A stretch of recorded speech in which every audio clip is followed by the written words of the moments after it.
look or word, you can understand the reasons behind your life's happening, receive blessings to fulfill your right desires, get clarity to redesign your future entirely. All of these are extremely unique offerings and breakthroughs that you can receive today just through the Akashic records. The Supreme Pontiff of Hinduism has made this beautiful blessing available for each and every one of you, and it is not to be missed. I insist, each and every one of you who are watching right now, stay. You are attending the program sincerely. And if you want to, if you feel this is not to be missed, go ahead and share this program to your family and your friends. The people who you feel that you want to enrich in your life, if you understand that this is something, there is something in this, and you really feel that, then go ahead right now and let's share this with the whole world. Start with your family and friends, people whom you think will understand and want a breakthrough in their life, just like you are about to have. So before we go on to the next segments in today's program, we'll have a very short break and be right back with you.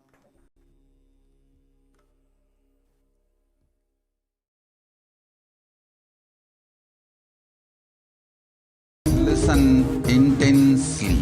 Life, consciousness in you does not end while your body drops dead. It moves from different universes, vertical time zones, lives in different time zones as per its free will, knowledge, desire, but ultimately to get enlightened, complete liberation, Paramashiva Padam, your soul has to come back to this karma bhumi, the Bhumandala.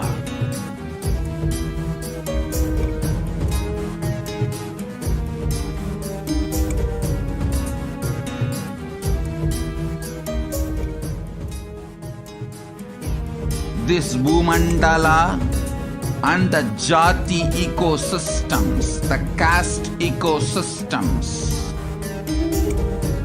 Hindu, Jnana, Sannyasa, Yoga, Grihastha, multiple spiritual ecosystems are created for the souls to come back and rebirth and grow more and more towards enlightenment easily, quickly, in accelerated speed and space.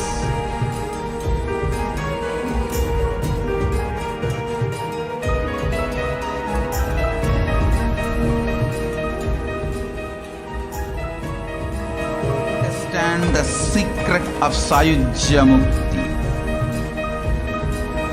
Your Kundalini Shakti experiences the bondage inside your body due to compulsive sexual appetite.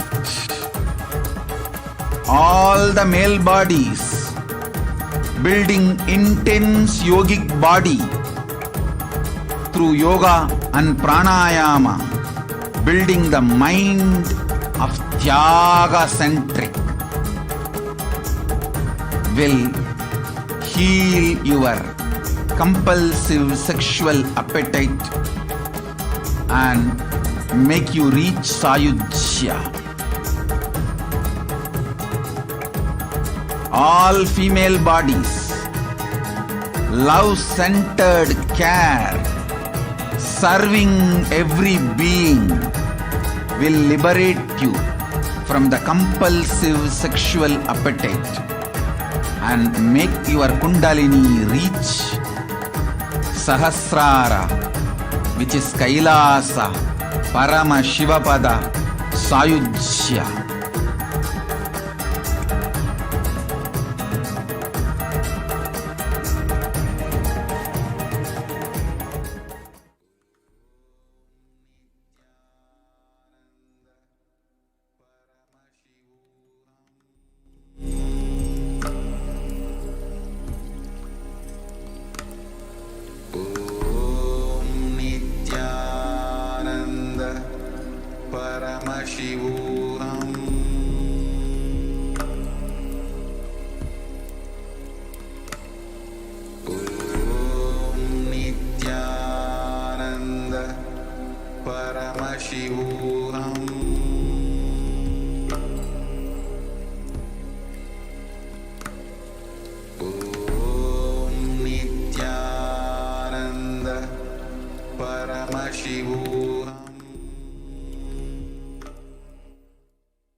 Nityanandam, welcome back to all the viewers. After we have been just introduced to Devi Parashakti, and then we had the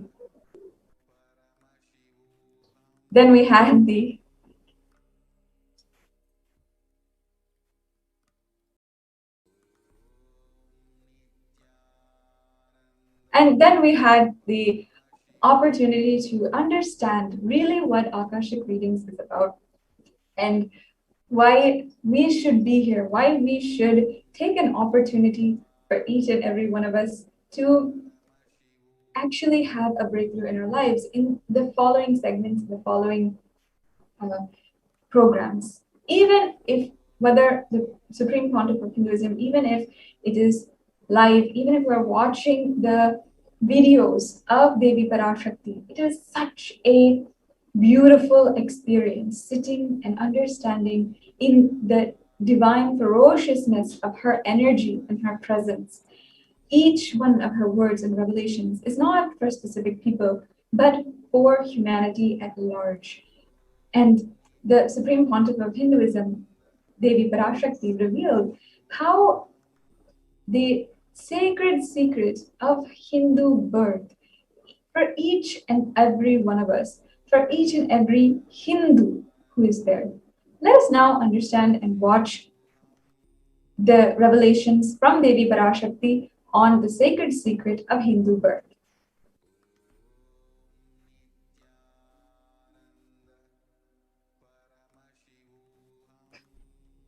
நன்றாய் கேட்டுக்கொள். உன் கேள்விக்கு உன்மூலமாய் உலகெங்கும் இருக்கும் இந்துக்கள் எல்லோர்க்கும் அளிக்கின்றேன் உத்திரம். கேட்டு வாழ்ந்தால் உங்கள் வாழ்க்கை பத்திரம். நன்றாய் கேளுங்கள். பிறப்பின் ரகசியத்தை பிறப்பிலா பெருமை உடைய பரமேஸ்வரி சொல்லுகின்றேன் கேளுங்கள். அண்டஜம், யோனிஜம், ஜலஜம், பீஜம் எனும் 4 விதமான பிறவிகளில் 84,000 யோனிகளில் பிறக்கும் பிறப்புகளிலேயே பெருமை வாய்ந்ததும் உத்தமமானதும் மனிதப் பிறவி. அந்த மனிதப் பிறவியிலும் பலமுறை பிறந்து உழன்று அரசியல், பொருளாதாரம், சுகபோகம், தர்மம், அர்த்தம், காமம் எனும் ஆசைகள், துக்கங்கள், அச்சங்கள் அனைத்திலும் அழன்று உழன்று இனி வேண்டாம் இப்பிறவி, வேண்டுவது மோட்சமே என்று முடிவெடுத்தோர்க்கு மட்டுமே ஹிந்து மத யோனிஜம், ஹிந்து பெற்றோர்க்கு பிறந்திடும் சனாதன ஹிந்து தர்ம யோனிஜம். மனித பிறவி உத்தமம், சனாதன ஹிந்து தர்ம மனித பிறவி உத்தமோத்தமம். இந்த உத்தமோத்தம பிறவி எடுத்த எல்லோருக்கும் ஜீவன் முக்த விஞ்ஞானத்தையும் சனாதன தர்மத்தையும் காக்கின்ற கடமையும் உண்டு. அதனால் வருகின்ற நன்மையெல்லாம் அனுபவிக்கும் உரிமையும் உண்டு. இந்த கடமையை செய்வோம் என்று சத்தியம் செய்ததனால்தான் அந்த உரிமை அளிக்கப்பட்டது. பூமிக்கு வந்தபின் மனம் மயங்கி மதிமயங்கி சனாதன தர்மம் காக்க மறந்ததனால் மாயை அவர்கள் உயிரை பறிக்கின்றாள். நன்றாய் புரிந்து கொள்ளுங்கள். உயிரை கொடுத்தாலும் தர்மத்தை காப்போம் என்று உறுதி எடுத்தவர்க்கே சனாதன இந்து தர்ம யோனிஜம் அளிக்கின்றேன் யான். உடல் பெற்ற பிறகு ஊழிப் பெருவலியால் ஆசை அச்சங்களை உதறவிடாது, உதறியும் விடாது சனாதன இந்து தர்மம் காக்க மறந்தோரை உயிர் வாழத் தகுதியில்லாதவர் பட்டியலில் உடனடியாய் மாயை சேர்க்கின்றாள். அதனால் ராட்சசர்களும் அசுரர்களும் தானாகவே இவர்கள் உயிரை எடுக்கின்றார். நன்றாய் புரிந்து கொள்ளுங்கள். உயிரை கொடுத்தாலும் தர்மம் காப்போம் என்று நிற்பவர்க்கு நிலைத்திடும் வீரஸ்வர்க்கமும் கைலாச பதவியும் எக்காரணம் கொண்டும் தர்மம் காக்க மறந்த உத்தமோத்தம ஜனனமான சனாதன இந்து ஜனனம் பெற்ற மக்களுக்கு இல்லை வேறு கதி. சனாதன இந்து தர்ம மனித ஜனனம் உத்தமோத்தம மனித ஜனனம். உங்கள் உரிமை உலகில் அதிகம், உங்களுக்கு கடமையும் உலகில் பெரிது. தர்மம் காத்தாலே கடமை, தர்மம் காக்காதார்க்கு உயிர் வாழும் உரிமை இல்லை.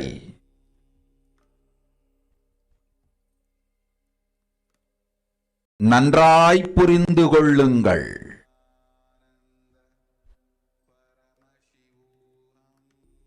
உத்தமோத்தம பிறவியான சனாதன இந்து தர்ம பிறவி எடுத்த எல்லோரும் புரிந்து கொள்ளுங்கள்.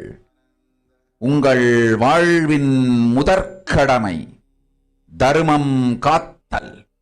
தர்மம் காக்க தர்மம் உங்களை காக்கும். சனாதன இந்து தர்மம் காக்க மறந்திட்டால் வாழும் உரிமையை நீங்கள் இழந்து விடுகின்றீர்கள்.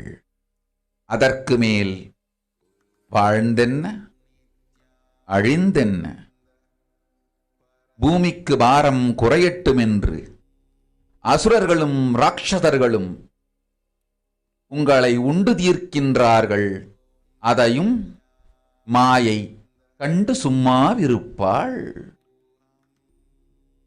பிரபஞ்ச ரகசியத்தை, பிறவியின் ரகசியத்தை உலகிற்கெல்லாம் உத்தரமாய்ச் சொல்லிவிட்டேன். புரிந்து வாழ்வில் நடந்து உயிரை பத்திரமாய் பார்த்துக் கொள்ளுங்கள். அன்னை சொல்லும் அருள் சத்தியம் இது. ஓம் ஓம். Yes. So now that we have heard the revelations to the world by Devi Parashakti, let us now understand these words as they are mapped into the English language. So this is for any of you who might not have understood what Devi said. Now we will understand the English translation.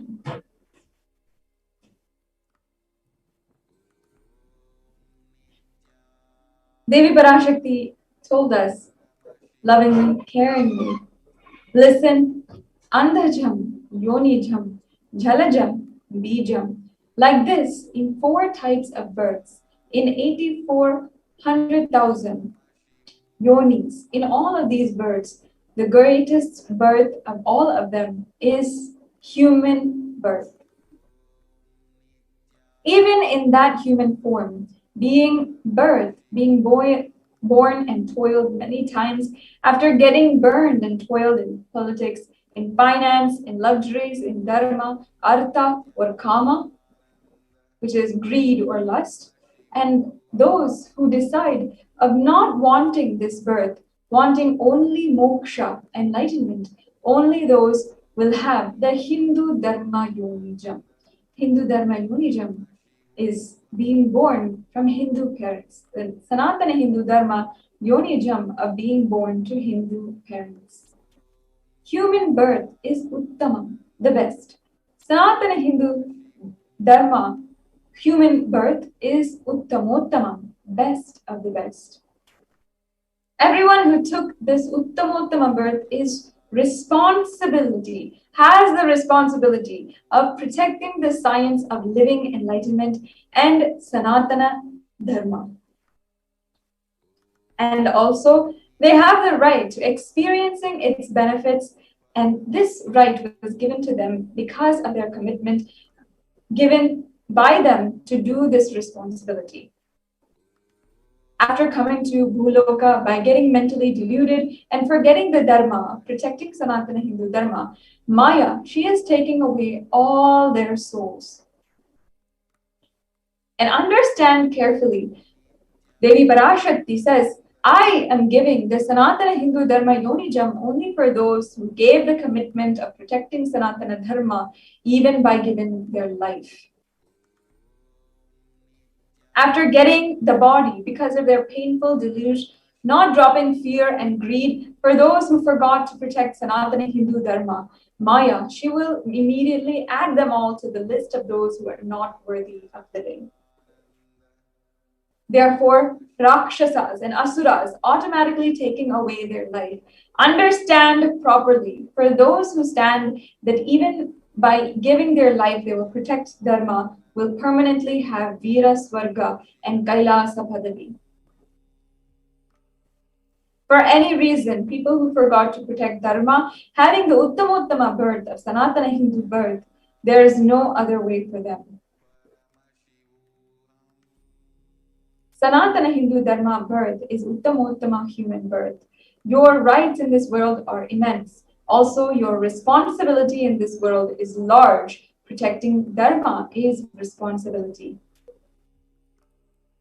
Those who do not protect the Dharma, they do not have the right to live. Understand this properly. All those who took the Uttamottama birth, which is Sanatana Hindu Dharma birth, all of you understand.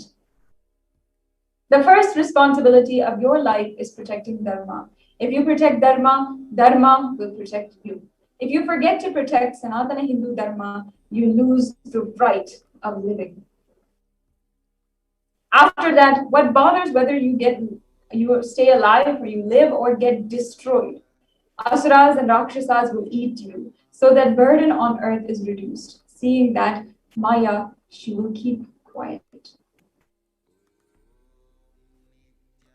Now let us understand, each and every one of you, how the responsibility of Hindus is the Hindu nation. Hinduism represents the world's most ancient yet progressive indigenous spiritual tradition. It is an open framework model of civilization that stands for global peace, vegetarianism, non-violence, yoga, worship of nature, temple-based living, manifesting spiritual powers, and the inherent divinity of every single being. Now, when you understand this as the best of the best of all living, literally, as of now, even the best cognition that you can have on planet Earth is that you are divine and that all the beings are divine. And the only living, most thorough, well-researched and developed tradition that has brought this as a science is Sanatana Hindu Dharma. There is no needing to prove or needing to show that Sanatana Hindu Dharma is the best of the best. And each and every one of us Hindus, you, if you are watching this, myself, we are inheritors of the best tradition as we have from generations upon generations, been born into this great tradition in our lives. Even if you, as a Hindu, are watching and you may not be born to Hinduism, but now you have been gifted, you have sought out Hinduism and gotten all of the gifts. You have been able to immerse yourself into the great Hindu scriptures. Even you, as a practicing Hindu, each and every one of us are now responsible. The Hindu nations were ecosystems where more and more enlightened beings could be produced so that that enlightened civilization could be kept alive and its great gifts shared to the world. And of course, there are so many references of how Hindu Dharma, how the Manu Dharma was uplifting and created some of the best civilizations on planet Earth without any crime, without any kind of fear or greed amongst the people, and with so many different contributions to the world, so many great sciences, contributions literally to the world.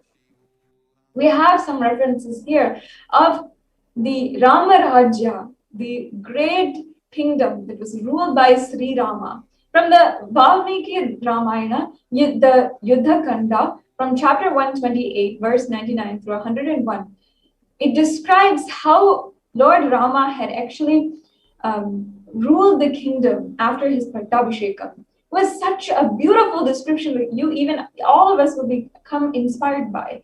As I'm reading this, just contrast the world that we are living in today and what is described here. A Hindu nation ruled by Bhagavan Rama. There was no widows to lament, nor there were any danger from wild animals, nor was there any fear born of diseases. The world was bereft of thieves and robberies. No one felt worthless, nor did old people perform obsequies concerning youngsters. Every creature felt pleased. Everyone was intent on virtue, turning their eyes towards Rama alone. Creatures did not kill one another. What a beautiful description. Wouldn't you want to live in a world like this? The description goes on. People survived for thousands of years with thousands of progeny of all free of illness and grief. Trees were being barren of flowers and fruits regularly without injury by pests and insects. The clouds were raining in time and the wind was delightful to touch.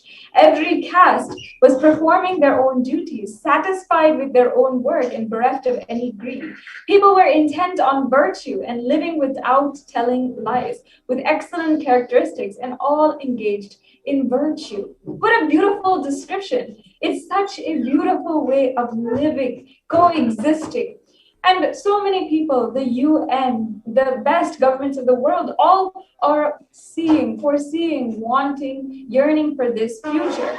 But somehow we're lacking. Somehow we're not able to make that future for ourselves. And in fact, we're only getting worse. We have here also another description from Hastinapur kingdom, ruled by the great king Yudhishthira. This description is referenced from the Srimad Mahabharata, and it is described by sage Vaisampayana, the narrator of Mahabharata. The description goes, Devas granted rains to fulfill all wants. The world became free of all disease. There was no hunger or thirst anymore. There was no mental suffering. Those without livelihood were given livelihood. There was abundance all around. There was no worldly worries left for anyone. And there was no cause to fear either. Happiness on earth was in fact even greater than in the heavens. What a beautiful description. Again, if you're just reading and listening to this, even myself reading this, I'm just thinking, wow, what a beautiful way to live. And just contrasting that to how we are living now. If you're in India or Indian, you know the problems. Our families are suffering from the problems. And some of us are even not able to be there as lives are being lost. We are even not able to imagine that this was our past, that we lived in the Rama Rajya, that we lived in this great kingdom led by the king Yudhishthira. We're not even able to imagine, and sometimes this is just pushed aside as folklore and mythology. But it was real, and even Hindus have forgotten that. The contributions of Hindu nations worldwide goes into enlightenment, health, medicine, art, science, technology, even aviation, dance and music, clothes and jewelry, social system, judicial system, political system, legal system. It goes on and on. The contribution, the greatness of Sanatana Hindu Dharma. But today, where are we? Today, what is the truth of what we are facing and what we are doing in today's world? And amongst everything, are we as Hindus being responsible Hindus and standing up for what is right, standing up with the gifts that we have been given? And many of us are NRIs, many of us are non-returning Hindus or outside of India, not living in the crisis right now, but seeing from afar what India is going through, and somehow, by some blessing, we are not there going through it. And somehow, if you are NRIs, you are entirely safe. And even I can relate to that as someone who's grown up in the United States. We have the best of both worlds. We have the best of the Hindu world, what Paramashiva himself has granted each and every one of us, and what the Supreme Pontiff of Hinduism has revived and kept alive for us.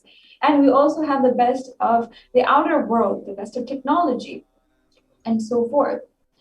But each and every one of us have to realize that we are only responsible for the state of the India that it is in, and the state of the Hindus who are literally dying day by day. The population of Hindus is literally collapsing.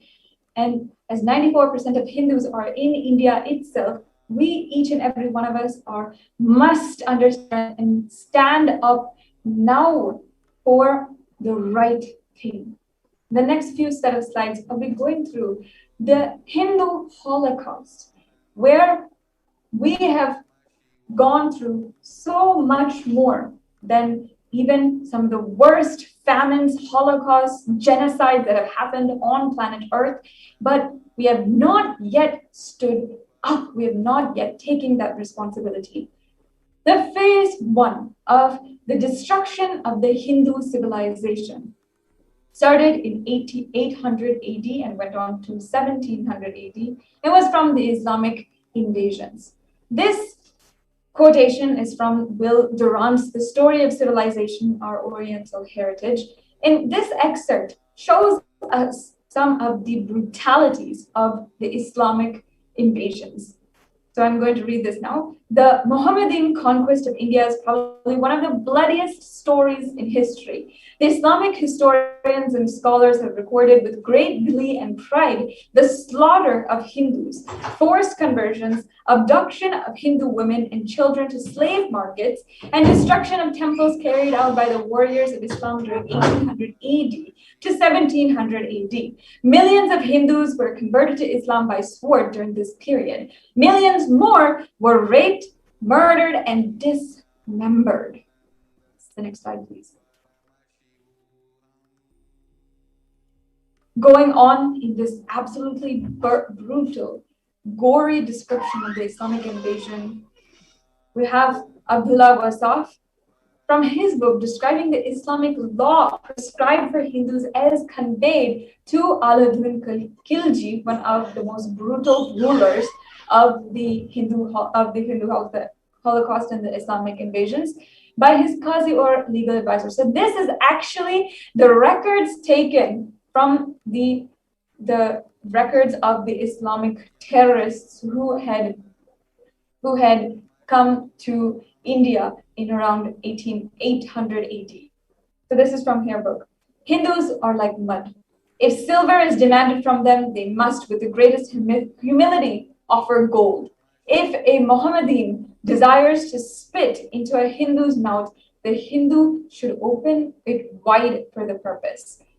The God created the Hindus to be slaves to Mohammedans. The Prophet hath ordained that if the Hindus do not accept Islam, they should be imprisoned, tortured, and finally put to death, and their property confiscated, to keep the Hindus in abasement, and especially a religious duty, because they are the most inveterate enemies of the Prophet.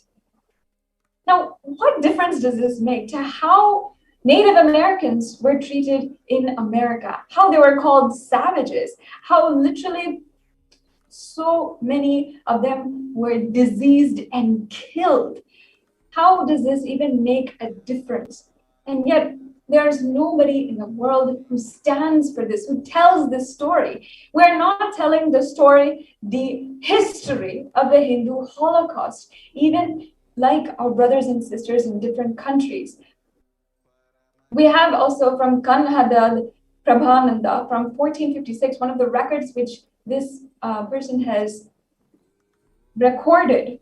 The conquering armies burned villages, devastated the land, plundered people's wealth, took Brahmins and children and women of all classes captive, flagged them with thongs of raw hide, and carried a moving prison with them, and converted the prisoners into obsequious Turks. And if you just read this out loud, it just creates shivers, creates goosebumps inside of even myself right now. How could we not tell this to the whole world? The amount of absolute tragedy, amount of destruction in its purest form that happened to Hindus.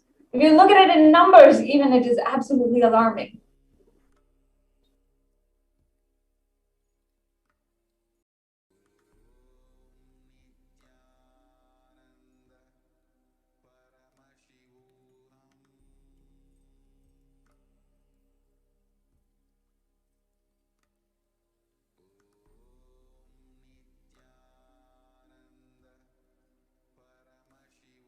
Nityanandam, sorry for that technical glitch. Yes. So I'm just going to reread this quote and then go over some statistics that literally could give anyone goosebumps and shivers.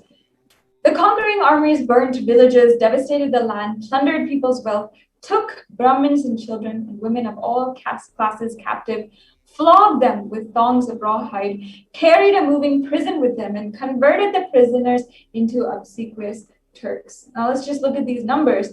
Over the course of the entire Islamic invasions, we know, and this is just a recorded number, we know for a fact that the recorded number is so much less than what the Islamic invaders actually did. So we know that 200 million Hindus were slaughtered by Muslim invaders, 100,000 temples were destroyed, and 1 million deities and sculptures were absolutely demolished. And now there was a physical brutality, physical phase of the Islamic invasion. But that is not the end of what we've been through. After the Islamic invasion, the British occupation of India started. Now, before I enter into this segment, I'd like to first ask each and every one of the viewers. So even the way that we are defining this phase in the Hindu civilization, the Hindu history, is called the British occupation. In our textbooks, it's called British occupation. But some of the laws of the so-called British occupation in India are exactly similar and parallel to slavery that happened in the United States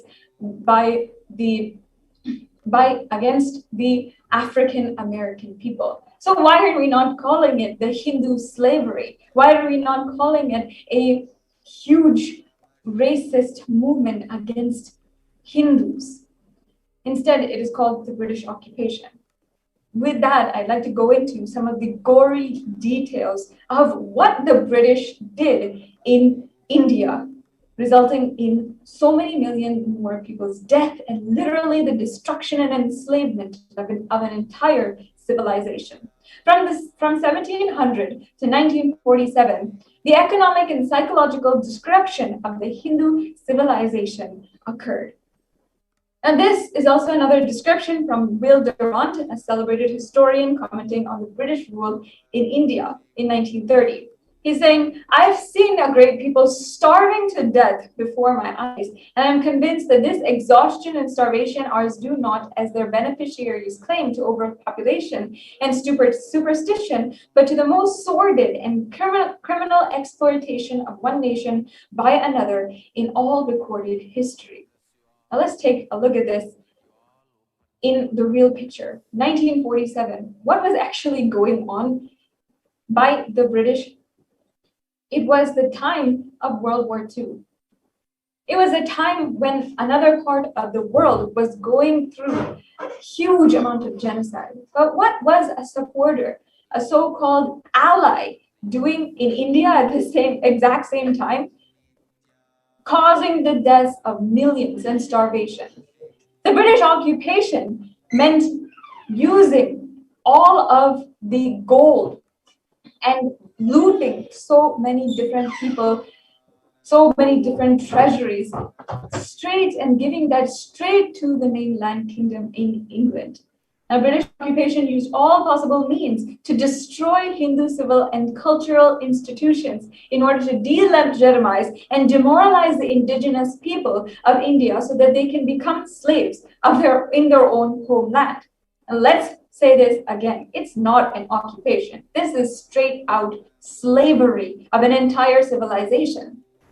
But we have not even done our due diligence in changing the textbooks of Hindu history. It is not an occupation. I'm sorry, but it is a slavery of entire civilization.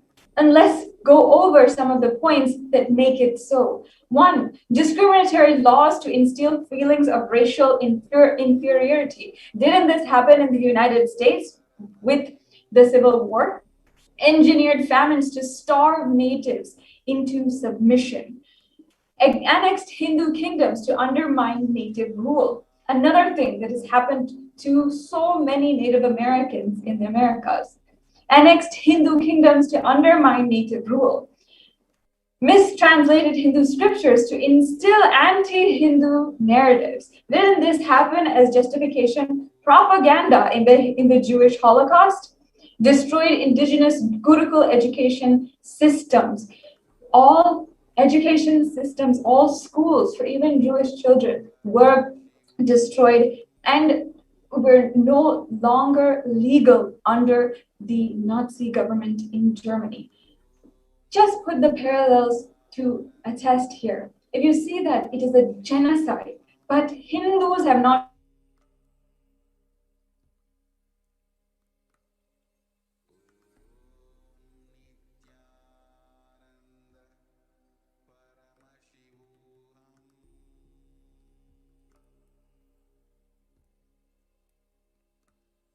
meant $45 trillion, which was looted from India, and 45 million Hindus dead due to famines and poverty imposed by British policies in reprisal of killings for the 1857 mutiny, and 680 native kingdoms usurped by the British Raj.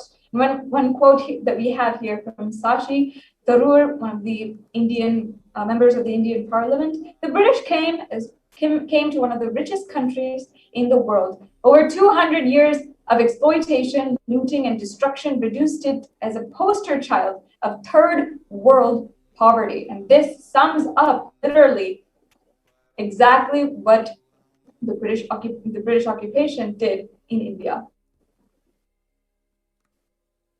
Now we have phase 3. After the 1947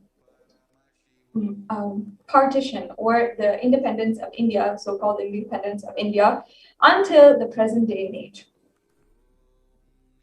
This quote is from Jawaharlal Nehru, from his book, The Prison Diaries from 1935, where he says, what a disgusting, savage people we are. Politics, progress, socialism, communism, science, where are they before this black religious savagery? India can never be a Hindu republic.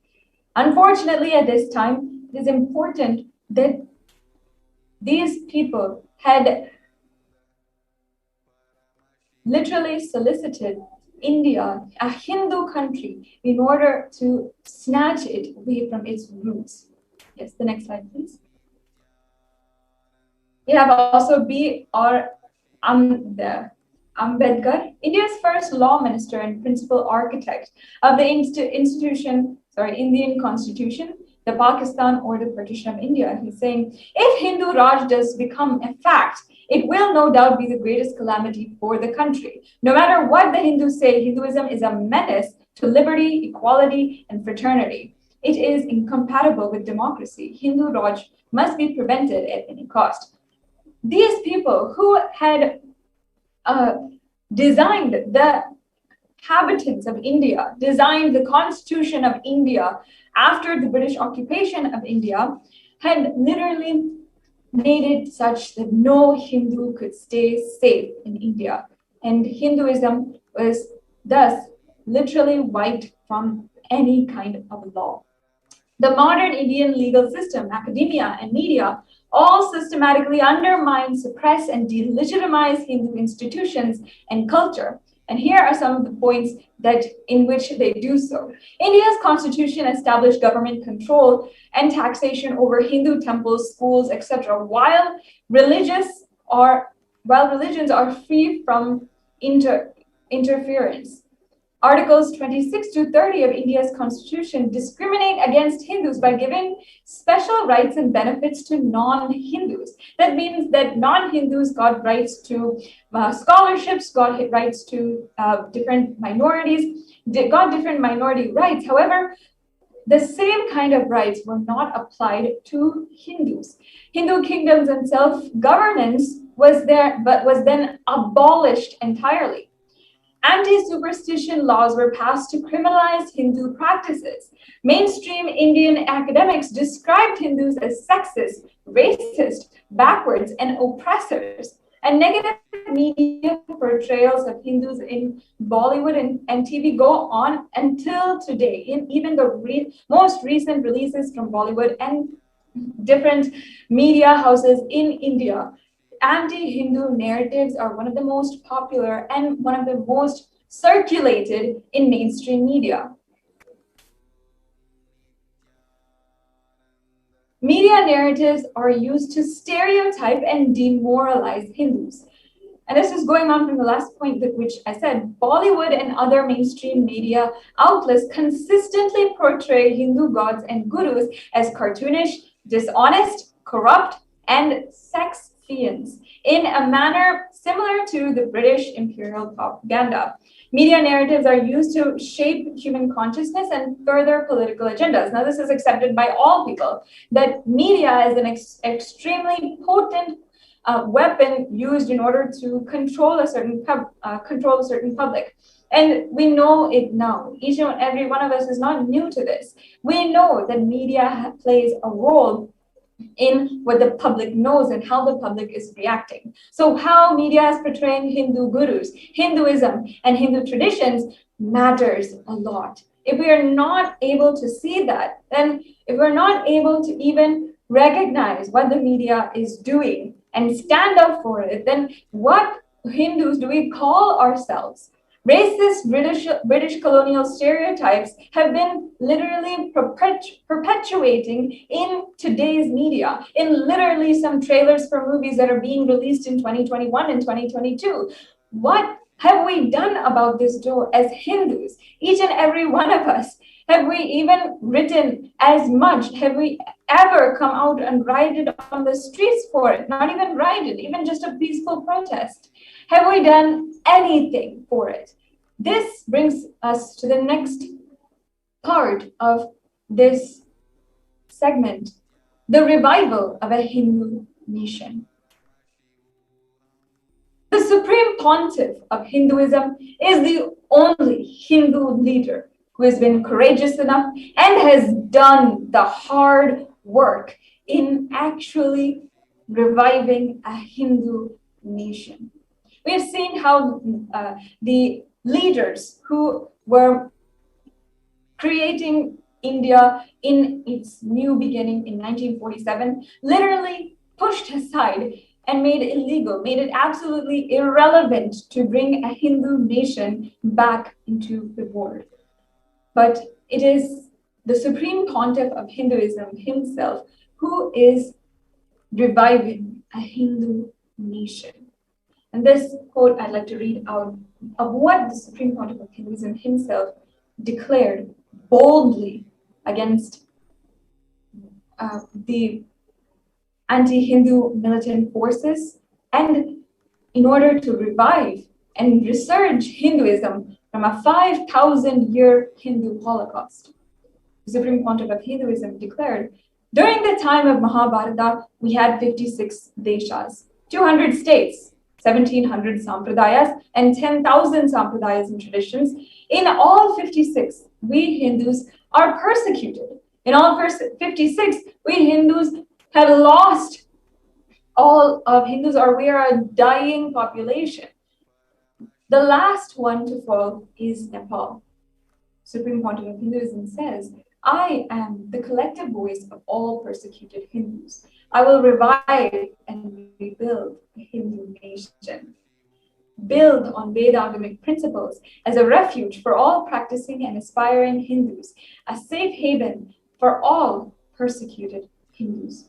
And this is not just Hindus in India, but Hindus in Pakistan, Hindus in Malaysia, Hindus in Cambodia, Hindus across the world who are literally dwindling in population.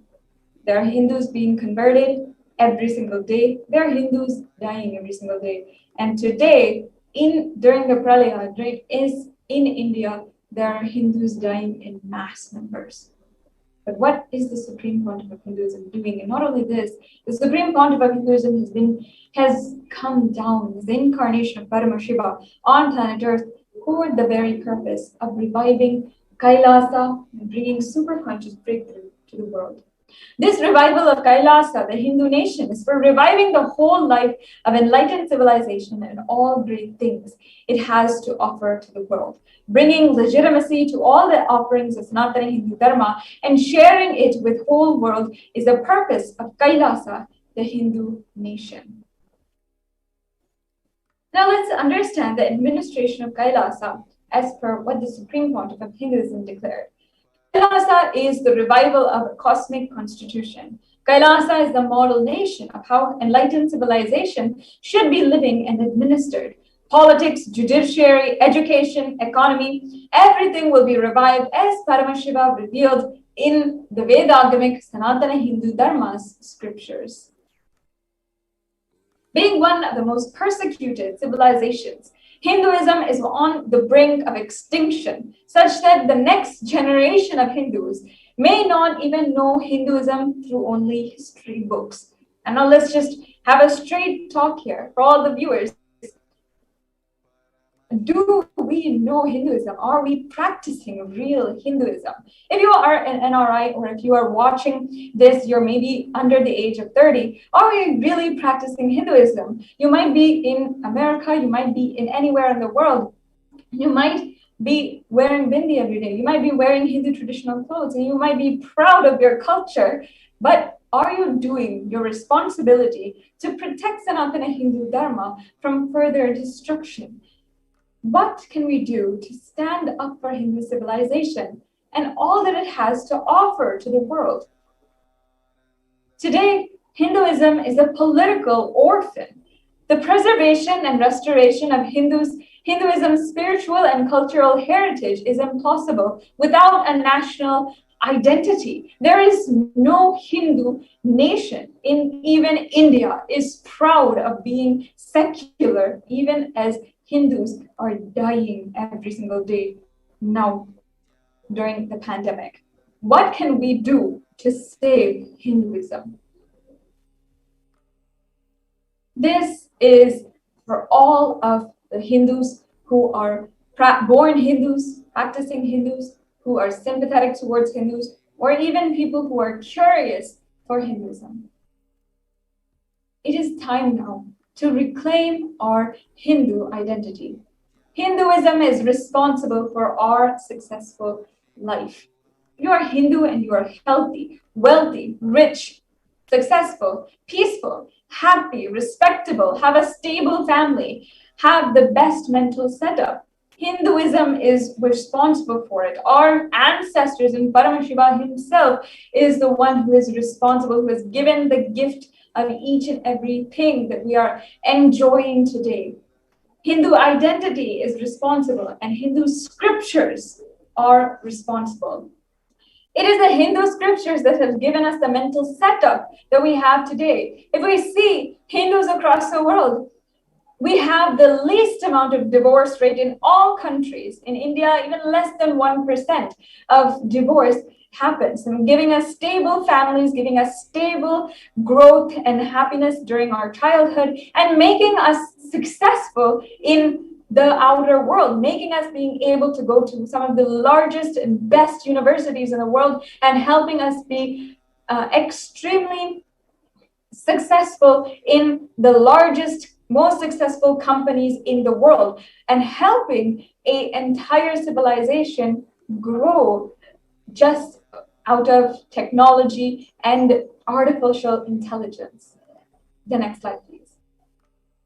Hindus are the richest and most successful ethnic community in the world. Hindu scriptures, Hindu lifestyle, and our enlightened masters are responsible for this.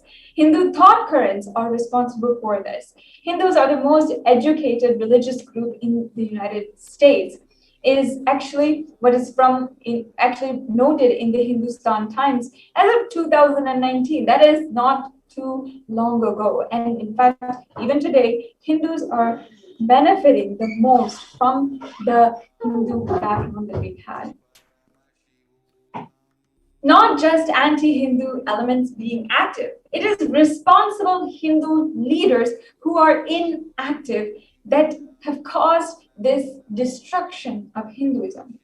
It is now time that we have to take responsibility for Hinduism and let all Hindus all over the world reclaim our Hindu identity.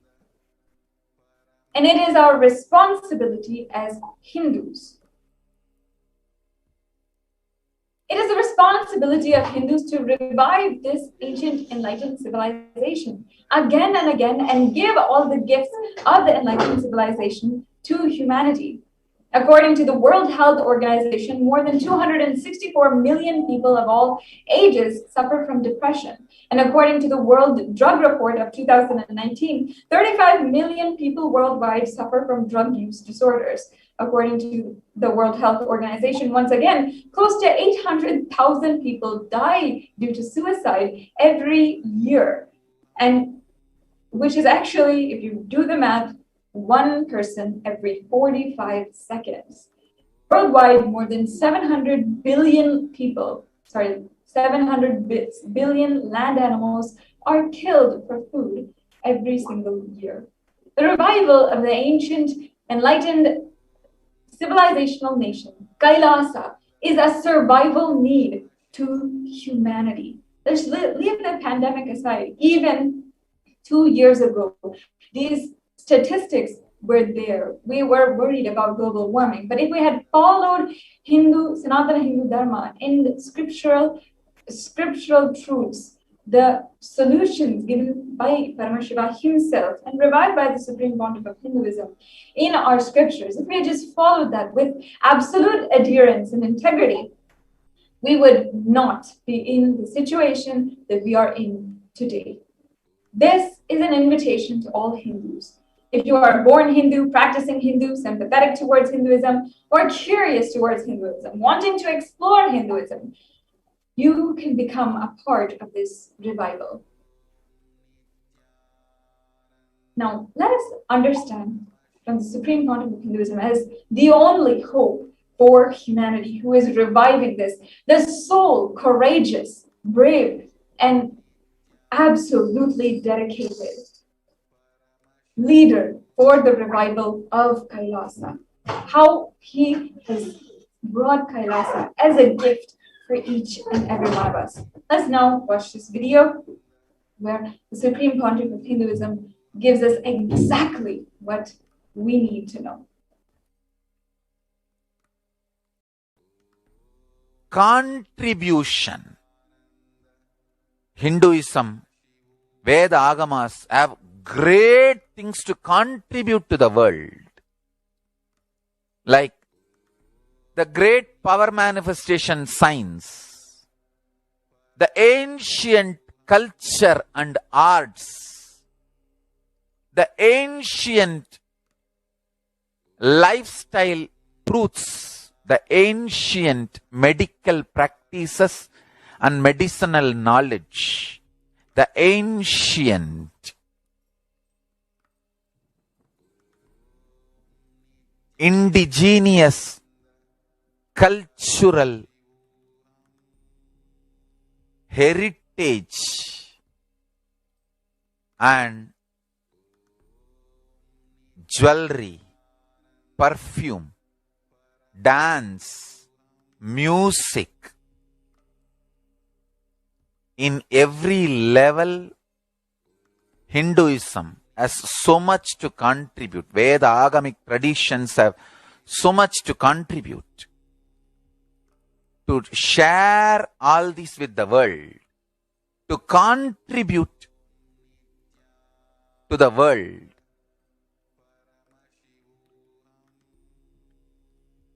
Hindus need to tell the world what they are contributing in every level.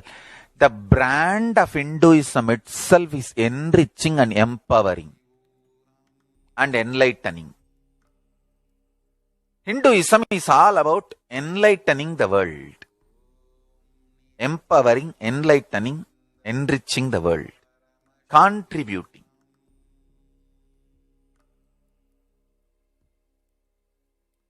That is our spiritual life. That is our spiritual strength. That is our spiritual core principle.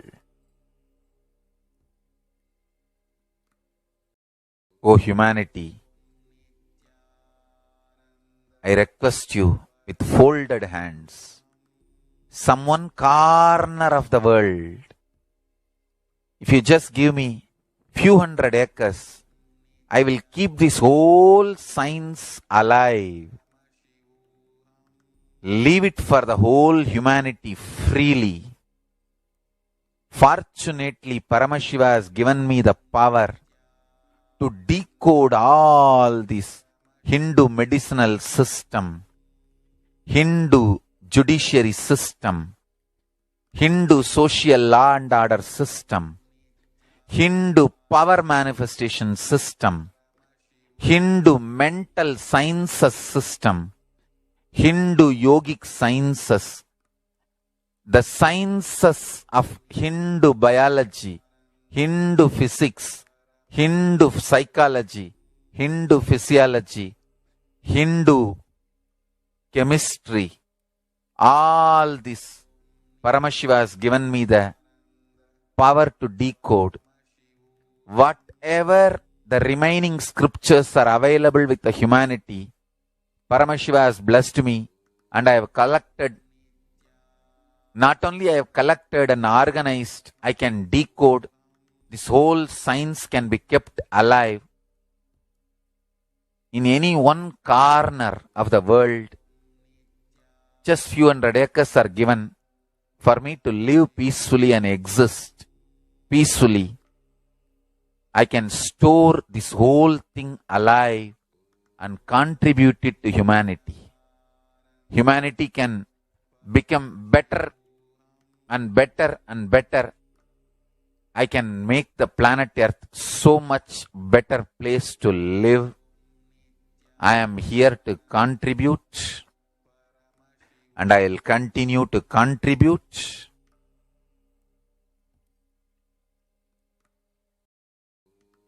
As long as I am allowed to live, I will contribute. I have collected all the remaining available scriptures, maybe 2 crore books. 2 crore means 20 million, I think, books on Hindu physics, Hindu chemistry, Hindu biology, Hindu physiology, Hindu psychology, Hindu law and order, Hindu social system, the power manifestation sciences of Hinduism, yogic sciences of Hinduism, I have collected and Paramashiva has given me the blessings and power to decode. I have decoded and continuing to decode them. If the humanity, somebody is kind enough to give me few hundred acres in one corner of the world and let me live peacefully, I can keep all the scriptures there and go on sharing with the world, revealing these whole sciences to the world, and go on contributing. I don't need anything other than one cup of curd rice every day. That's all. A cup of curd rice per day over. I can go on be giving this to the world. I can add to the world. I can make the world better place to live. That's all I have to say.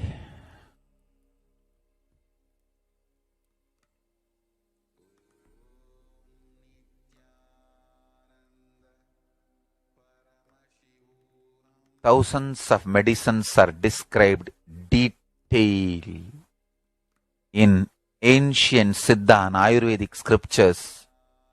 Paramashiva has given me the power to decode them, read them, and properly translate and map them to the modern day human language. And I am ready to work 20 hours a day. I just need few hundred acres where I can sit peacefully and keep this library, run a Gurukul where thousands of people can learn this and share it with the world. Understand?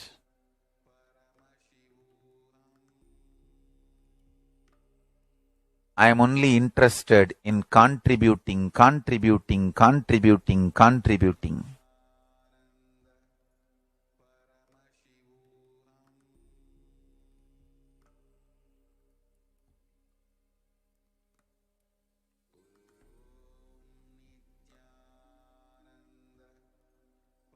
If we can decode all this great knowledge, whole world can prosper from this knowledge. Whole world can enjoy from this knowledge. If I prosper, I will only create a university. I will not create anything else. If the Hindus prosper, they will only create education institutions. Because Hinduism is all about giving, contributing. If I prosper, I'll create university, that's all. Kailasa is all about university to decode the ancient sciences and share with the world. Understand? Every day I am sitting and going on decoding, writing notes on my books and writing details on my books. Whether it is making human beings manifest powers, and I have also now started downloading and decoding the science of making animals manifest powers. Whether making people manifest powers or healing,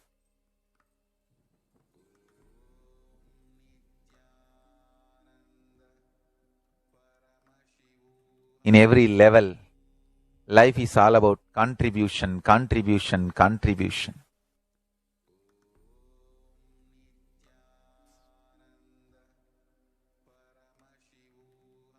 If you understand, hear, listen to the words of the Supreme Pontiff of Hinduism, you will understand why Kailasa is needed. And Devi Parashakti has warned all of Hindus that right now, what is going on in India is because we have not stood up. But for Hindus, it is not too late. You can declare now. You can change your future and change now and reclaim our Hindu identity. We must stand up now, and it's not too late. If you feel that this is your path, if you are Hindu, if you are born Hindu, practicing Hindu, if you are sympathizing towards Hinduism, or you're even curious or you're just wanting to explore Hinduism, now you can ask in this Devi Parashakti Akashic reading that you want to start reclaiming your Hindu identity. You want to stand up as a Hindu with the Supreme Pontiff of Hinduism, led by the Supreme Pontiff of Hinduism, and have her blessings and her grace and protection in this courageous and needed, survival needed effort. As we continue on in today's program, we will be understanding the different breakthroughs that people have had in this during the Devi Parashakti Akashic reading, and how you can have those breakthroughs in your life as well. How the Supreme Pontiff of Hinduism has literally opened up Kailasa to protect humanity and protect Indians and those who are really rushing, desperate for protection in Kailasa and Adi Kailash. So stay tuned for all of these upcoming segments as we go further on in today's program. For now, we will take a quick break and get right back with you.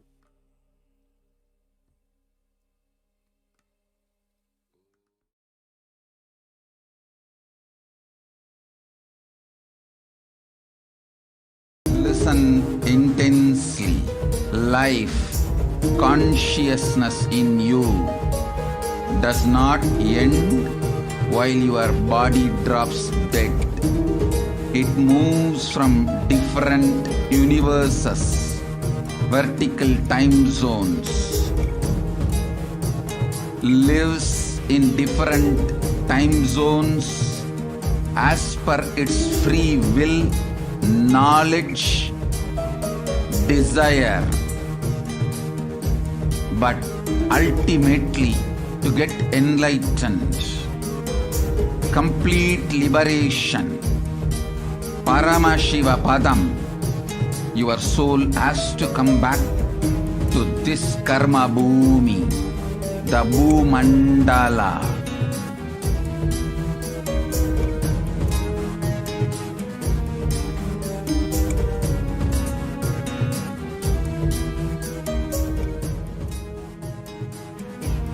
This Bhumandala and the Jati ecosystems, the caste ecosystems,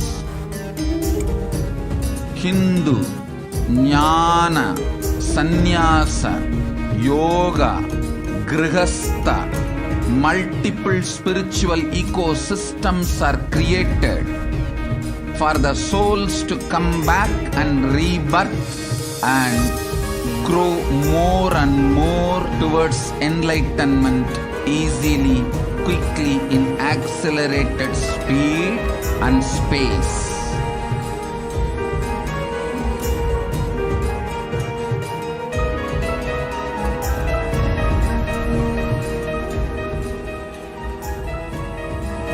Understand the secret of Sayujya Mukti. Your Kundalini Shakti experiences the bondage inside your body due to compulsive sexual appetite. All the male bodies building intense yogic body through yoga and pranayama, building the mind of Tyaga centric, will heal your compulsive sexual appetite and make you reach Sayujya.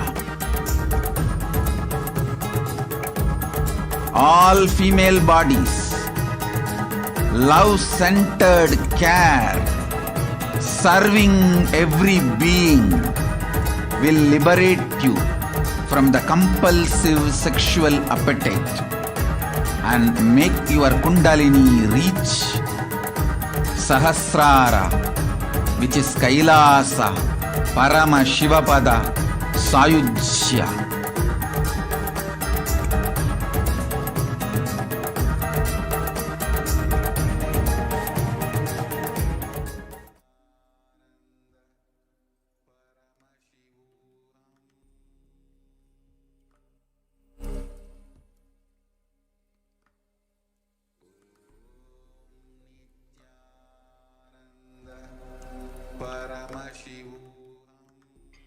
Yes, Nityanam everyone. Welcome back. So we'll be moving on to the next segment of this program. How can you offer your gratitude to Devi Parashakti today before we receive her blessings and darshan? So what are the various offerings to Parashakti? So before we move on to that, let us understand the significance of offering. So offering is a giving of divine gift of pure love, devotion and oneness. And it consists of two parts. Number one is giving and number two is accepting. So only when the divine accepts what one offers, the offering itself, it becomes complete. So offering is not made out of any fear or greed. So when an avatar, he lands, the offerings are purely a part of the grand Leela played only for the purpose of enlightenment. So let us understand more about the significance of an offering and what are all the offerings we can offer to Parashakti. So before that, we will enter into the Dhyana Sloka from the Moola Agama of Manomuni Dhyanam. It says, Induni Bhaveda Karavagni Yanam Syat Pankaja Varabhaya Japaksha Sarayuktam Angahimabhushana Vichitra Vasanam Syat Tungamakutojvala Manonmani Swarupam. Yes. This beautiful Dhyana Sloka, it just talks about Devi like she has a moon-like face, holding the Vedas, the books on hand, the fire in eyes, with lotus flower, grazing and blessing hands, and one hand with Japamala, beautifully decorated with jeweled ornaments in wonderful clothes, shining Bing crown, and her name is Manonmani.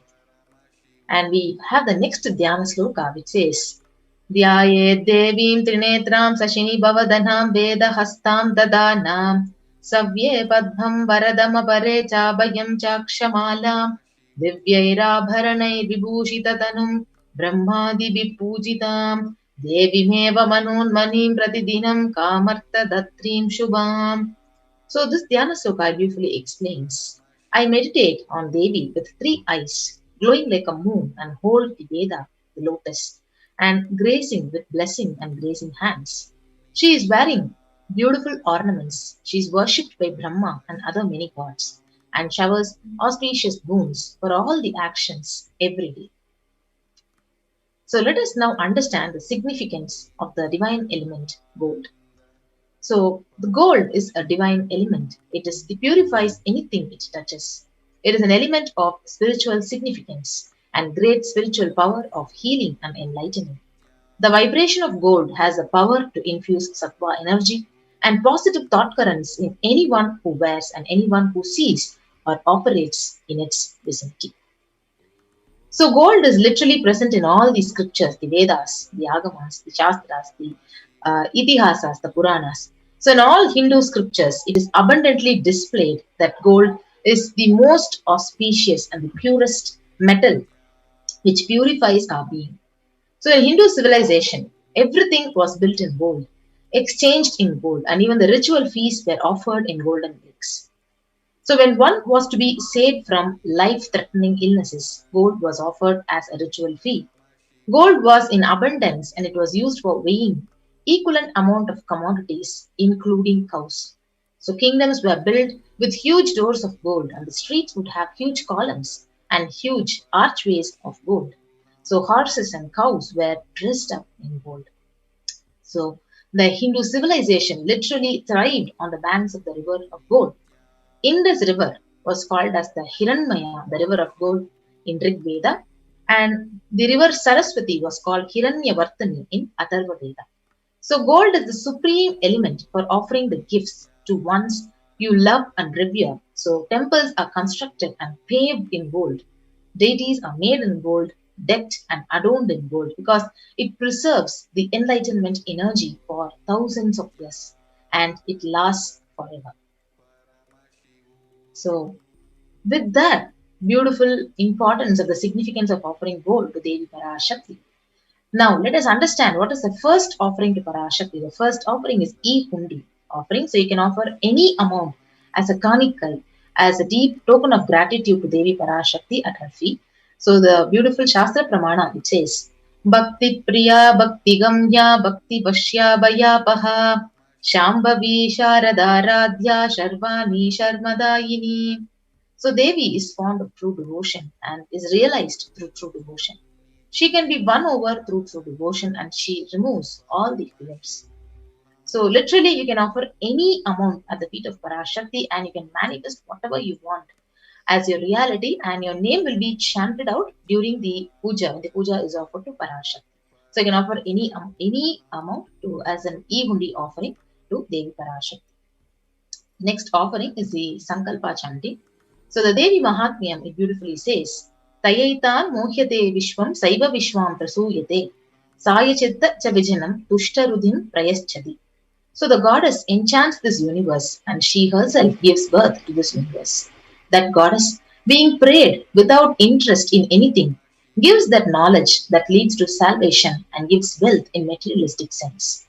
So you can offer the Sankalpa chanting, the conscious resolution, receive the blessings from Parashakti, and whatever wishes you're yearning for to make it into reality, you can actually offer the Sankalpa chanting and avail this opportunity from Devi Parashakti. So you can offer the Sankalpa chanting at $1. The next offering is the Sahasranama Swarana Kasu. So the Lalita Sahasranama verse, it says, Nama Parayana Prita. She who likes the repetition of her various names. So this is an offering of the 1008 names of Devi Parashakti and it is a very special and unique archana which is offered to the Mahameru of Devi Parashakti. So you can offer this golden coin which is inscribed with each of these 1008 names of Parashakti and literally awaken all the divine qualities, the Ananta Kalyana Gunas of Parashakti inside of you. So it is available at $755, $151 and $251. So the next offering is the offering of the finger ring with a pearl, the Mukta Anguti. So the Meenakshi Pancharatnam, it says, Mukta Harala Satkirita Ruchiram Purnendu Vaktra Prabham Shinjannu Pura Kinkini Manidaram Padma Prabhavasuram Sarvabhishta Falapradam Girisutam Vanirama Sevitam Meenakshim Pranatosmi Santatamaham Karunyavaram Nidhim. I bow to the goddess Meenakshi, whose crown has garlands of pearls and the face shining like a full moon, who wears anklets that are studded with gemstones and has small bells, who is shining like the splendor of lotus, who grants all the wishes, the daughter of the mountain, who is worshipped by the goddess Vani and Rama. I remain ever bowing to the goddess Meenakshi, the ocean of compassion. So literally you can offer this finger ring, the pearl finger ring to Devi Meenakshi and receive the blessings to be showered by her compassion and pure love in all your business endeavors. So you can offer this finger ring with a pearl at $251, $501 and $750. The next offering is the Swarna Padma Pushpam, the golden lotus. So the Kamikagama verse, it explains all the kalasas should be wound around with suitable thread and covered with new cloth. So they should be adorned with lotus flower made of gold. So the significance of lotus flower is very beautiful in the Hindu tradition that hundreds of scriptural references are there where each of the worships, it involves the lotus flower, the lotus pericarp or the lotus petal. So it is itself is a divine flower. So you can offer this lotus flower of any size you wish to, and you can receive the blessings of Parashakti, literally to awaken the state, the space, and the powers of Parashakti in your inner space. So any kind of an adverse situation you're facing in your life, you can offer the Swarna Padma Pushpam, the golden lotus, and remove the obstacles. So you can offer this at $600, and you can go into the link tiny.cc/devi-offerings. The next offering is the offering of the golden toe ring, the Swarna Metti.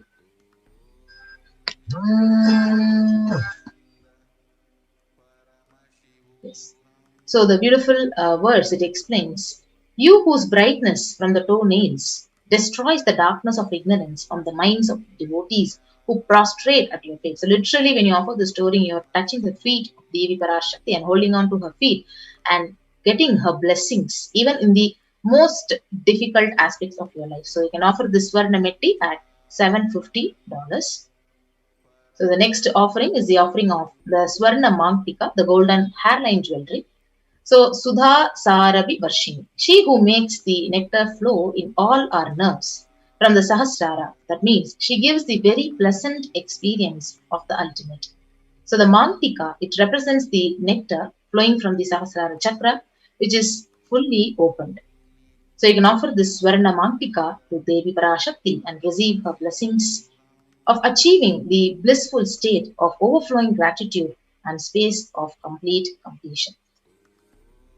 So the next offering to Devi Parashakti is the offering of Pratyaksha Pada Puja. So the Saundarya Lahari, it beautifully says that the nails of Parashakti have been sharpened by constantly being touched by the crowns of the celestial beings who always prostrate before Devi. So Tamo Guna is darkness, and in this sloka, the tamas is indicative of ignorance in the minds of devotees, and by constantly prostrating before Devi, their ignorance is removed and they attain knowledge. So you can offer this Pratyaksha Pada Puja to Shakti and receive all the blessings and auspiciousness of the Supreme Pontiff of Hinduism, His Divine Holiness Bhagavan Nityananda Paramashivam. So you can offer this Pratyaksha Pada Puja at $1,008. So the next offering is the offering of Vastra Seva. So the Vastra Seva is also a part of the Pratyaksha Pada Puja. So you can also offer this Vastra Seva and receive the blessings from the Supreme Pontiff of Hinduism. So here we have the list of all the offerings to Devi Parashakti, the E-Hundi offering. So you can offer any amount at the feet of Parashakti and offer it as a kanika to the feet of Parashakti. Next is the Sankalpa chanting, the offering your conscious resolution for $1. The Devi Sahasranama Kasu, the golden coin with the sacred name of Devi inscribed in each of the golden coin. The Mukta Anguti, the pearl finger ring. The Swarna Padma Pushpam, the golden lotus flower. The Swarna Metti, the golden toe ring for the lotus feet of Devi Parashakti. The Swarna Mangtika, the golden hairline jewelry. The Pratyaksha Pada Puja and the Vastra Seva. Yes. So with that, we have the link to which you need to be going on and offering your seva by making an online payment. So you can go to the link and click on to tiny.cc/devi-offerings and make your payment to offer your seva, offer any of these sevas which are mentioned, and offer your deep gratitude and devotion to Parashakti. And once you make the online payment, you can submit your details for offering your puja, the names to be chanted in the link tiny.cc/sankalpa 2021.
Paramashivoham.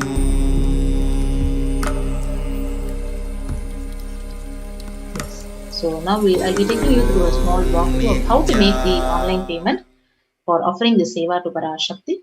So once you click onto the link tiny.cc/Devi offerings, you'll be guided to this page, and you can go and choose an option. So whichever option you want, you can actually opt for that seva. For example, if you want to offer the Swarna Padma Pushpam, you can go and click onto the Swarna Padma Pushpam and add to the cart.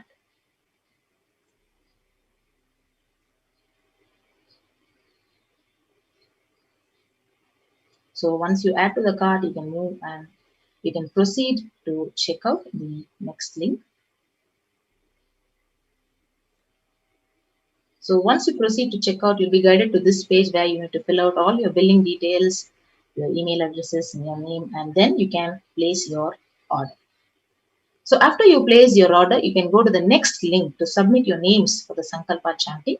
Go to the link and click on to the next and fill out all the details, your name, your country, and all your details, and select the Devi Parashakti Bhava Samadhi Darshan option. And once you click on to the next, your names will be chanted during the puja. So this is one more option where you can offer your e-hundi offering to Parashakti, your Panikai. So under the live stream option in the YouTube, you can go ahead and click the super sticker and the super chat option to offer your e-hundi offering to Parashakti. So these are the various ways you can offer the sevas to Parashakti today during the Akashic reading and Bhava Samadhi Darshan of Parashakti herself. So with that, we come to the conclusion of this session and we'll be going on to the next segment of this program after a short break.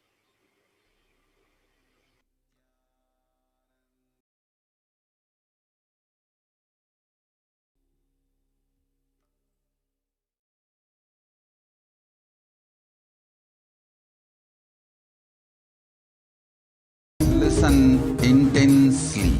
Life, consciousness in you does not end while your body drops dead. It moves from different universes, vertical time zones, lives in different time zones as per its free will, knowledge, desire,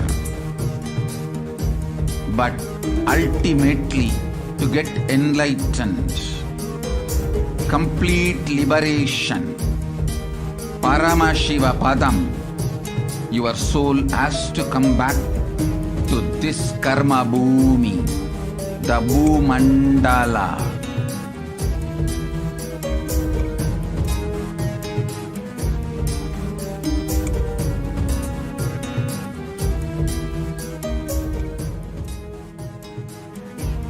This Bhumandala and the Jati ecosystems, the caste ecosystems,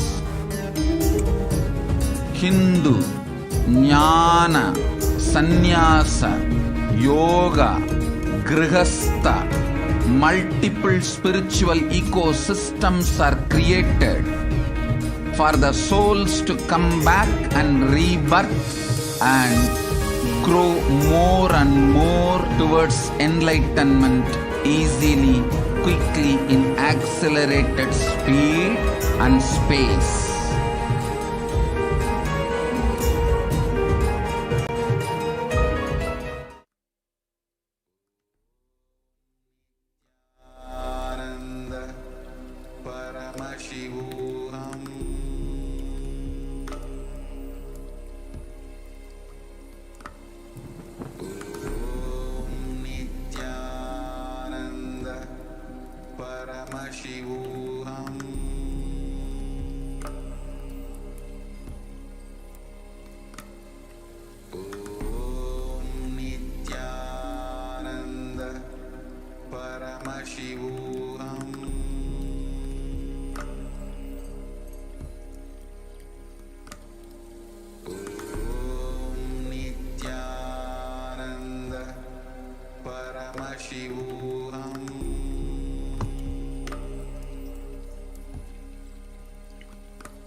Nityananda.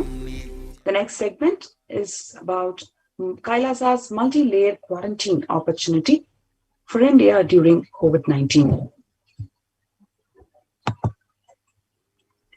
Before we move into the segment, let's have a quick glimpse about the revelations of Devi Parashakti on 12th of May 2021, when she revealed that India is the biggest spiritual land where enlightened beings happen again and again, flower as the enlightened beings, and benefit the world.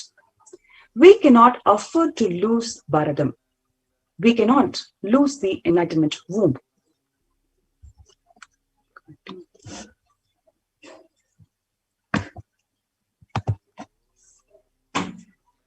In order to save the world, save the cosmos from the cosmic deluge, I built a ship called Adi Kailasa.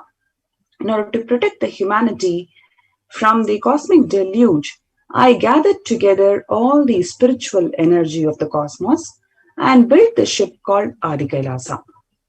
Due to the cunning strategy of the treacherous people and the ruling of the enemies, the captain of the ship itself had to leave the ship.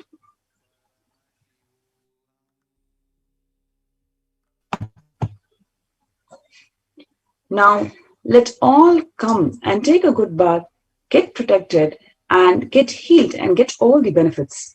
Make use of the ship which I built out of huge grace and compassion, and protect yourselves from the cosmic deluding destructive dance. For India, I made the ship as protection, the Nityananda Navapashana Lingam in Vaidya Sarovar. Go to Adi Kailasa, crores of people will come there looking for health, Navapashana water, feast and medicine. To get the health and protection and enlightenment, for all of them give Annadan. To protect India from great destruction, I, Parashakti, made this huge ship. Even if the captain of the ship is not there, ship is there. So what we saw from the revelations of Devi Parashakti, even if the captain of the ship is not there, the ship is there. The captain of the ship, the supreme pontiff of Hinduism, Jagadguru Mahasanidana, His Divine Holiness Swamiji, even if he is not there, because of the brutal persecution from the anti-Hindu elements and anti-Guru Hindu media mafia and the Neo-Hindutva groups, because of the brutal persecution from them, even if the captain of the ship is not there, he has built this ship out of grace and compassion. He has built this Adi Kailasa Sarvanya Peetam, where the Nityananda Navapashana Lingam is installed 12 years before. And now it is going to get ripened. The whole energy is going to get ripened on the occasion of Guru Purnima, which is going to protect the entire humanity from the ongoing pandemic. Just if you see today's COVID-19 stats, it's a 63.8K. India sees slight rise in the new cases. About 1K plus deaths are being recorded.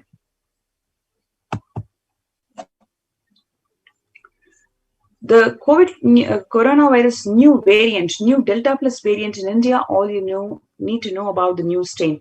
So finally, the scientific community has now identified the new variant. So far, the new variant was not identified, and that led to medical diagnostics problems. But finally, they have found out the new Delta variant. But even then, after finding out, there's going to be still more issues from the medical community in terms of developing the assay and diagnosis further.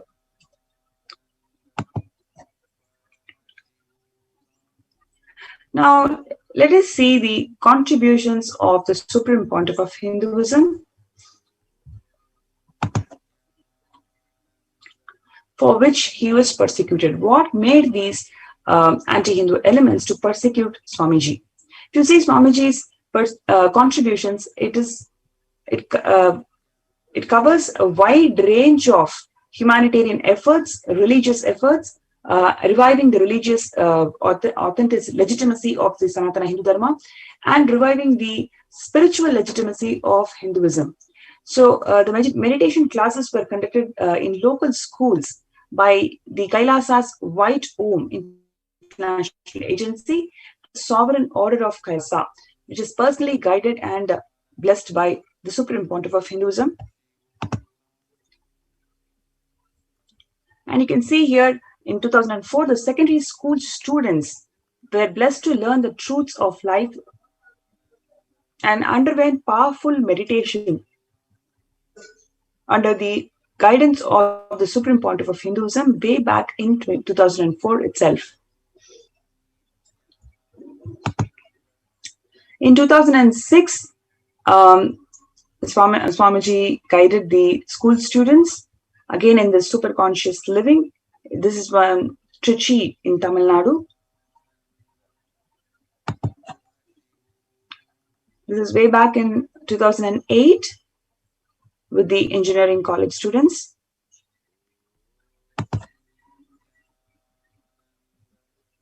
This is the first confluence for the world peace to honor the memory of those who lost their lives and of those who risked their lives to save others during the terrorist attack at the World Trade Center on September 11th, 2001. This is from the Peace March to unite the people of all the religions for peace was initiated by heads in southern India. This is from January 2009. This is from the Peace Walk by the Peacekeepers of the Sovereign Order of Kailasa in South India.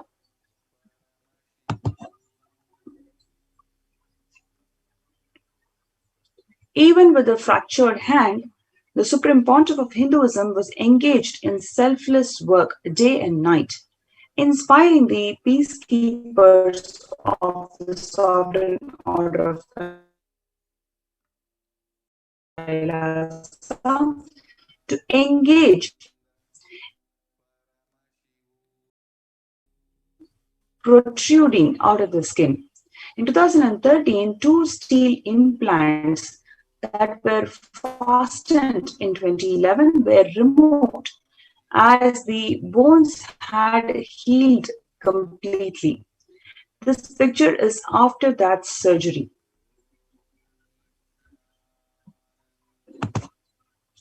And here you can see in 2006, a monk of the Sovereign Order of Kailasa donating blood.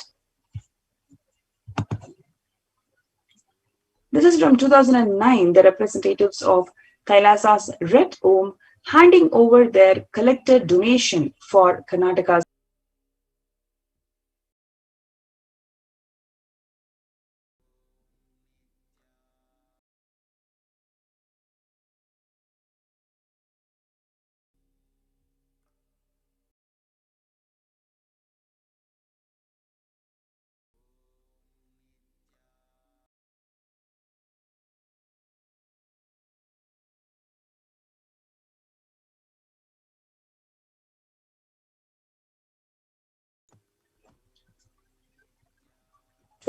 April 2008,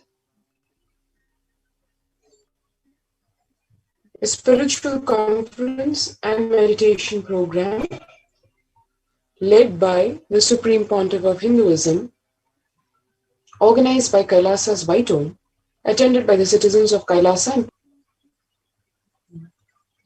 The message here from the former President of India, Dr. APJ Abdul Kalam, commending the Supreme Pontiff of Hinduism on the occasion of Jayanti on 30th December 2007 for creating a peaceful environment in the society by making the citizens spiritually aware, it being an important societal mission. And he recognizes that Nityananda Mission, Kailasa, is across 33. And here you have the former President of India during a meeting in Delhi, and he releasing the flagship book, and he's giving this whole commendation and very heartfelt wishes and his message to the world saying, Swamiji, it is such a joy to experience your blissful smile. When we were children, we lived blissfully, smiled a lot, and were really happy and fulfilled. But as we grow, we lose our smile. Yet when I see you carry and radiate such a divine bliss. If I could ask you for something, Swamiji, I would request you to spread the same bliss that you carry inside you to the entire world. If you could do that, I would be very happy.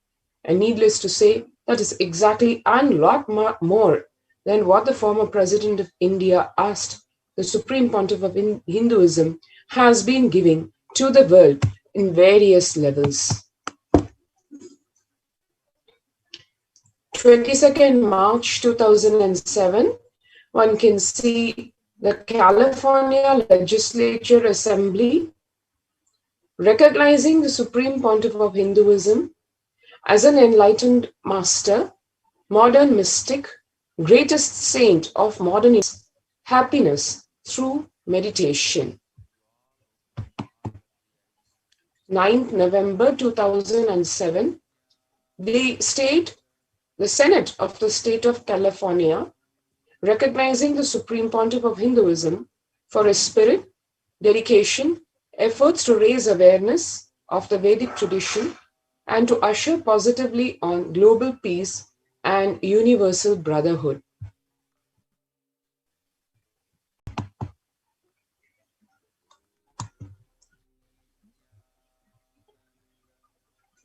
One can see various certificates, including 1st September 2009, this time from Canada, Toronto, recognizing the Supreme Pontiff of Hinduism for his contributions as a global ambassador. Across India, across the West, US, Canada, the Supreme Pontiff of Hinduism, his efforts to bring about a complete transformation, superconscious breakthrough in humanity, being recognized by worldwide leaders. 6th October 2009, Oklahoma City acknowledging the Supreme Pontiff of Hinduism for his unselfish service to the people of Oklahoma City while serving for their spiritual well-being. So the whole world, in a very short time, recognizing the Supreme Pontiff of Hinduism and his contributions to humanity at large.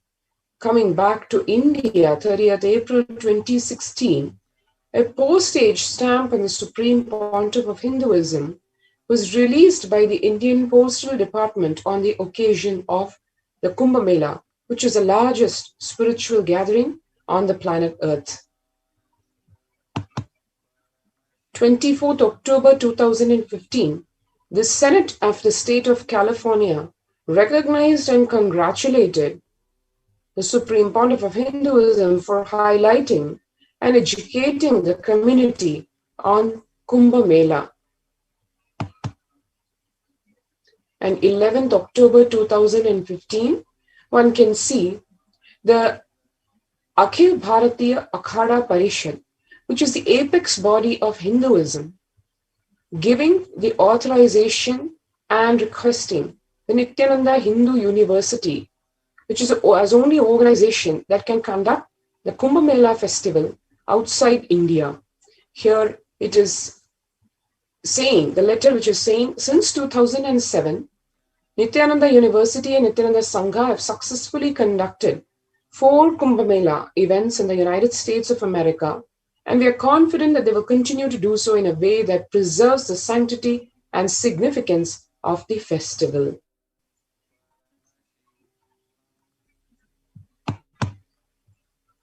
September 2017, the Supreme Pontiff of Hinduism was awarded the Guinness World Record for the largest rope yoga class, Kundalini Raju Yoga.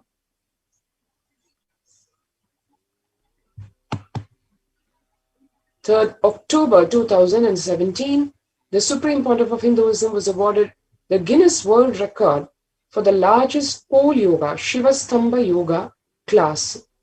And no other spiritual leader having such a credential to his credit, where 3 Guinness World Records, and in a pretty short span of 3 months, 16 December 2017, yet again another world record, the largest human Om symbol, and which is being given to the Supreme Point of Hinduism and the Nityananda University at Bangalore on 16 December 2017. So, across the world, within India, and setting world records, which for a lifetime is an achievement for someone, in this case, the Supreme Pontiff of Hinduism establishing 3 Guinness World Records in 3 months. And 18th October 2017, a whole city, the city of Montclair, is declaring Paramahamsa Nityananda Day in recognition of the Supreme Pontiff of Hinduism's contribution to the superconscious evolution of humanity. Across the whole decade, way back in 2012, the Supreme Pontiff of Hinduism was named among the world's 100 most spiritually influential personalities by a renowned esoteric magazine, Body, Mind, Spirit. One can see here Supreme Pontiff of Hinduism listed as one of the top world influential personalities. And a few years back, 31st May 2018, this time in the field of humanities, the Supreme Pontiff of Hinduism was conferred the honorary doctorate in humanities by the Commonwealth University.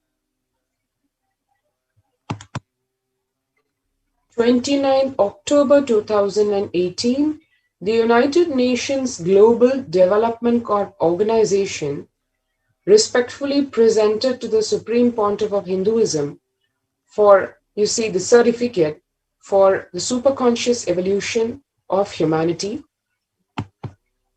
25th April 2019, the Azteca University in Mexico recognized the tremendous scientific contribution made by the Supreme Pontiff of Hinduism in the field of superconsciousness and awarded him an honorary doctorate in the sciences for this. So one can see, spanning the whole spectrum, be it certificates of recognition, invitations, receiving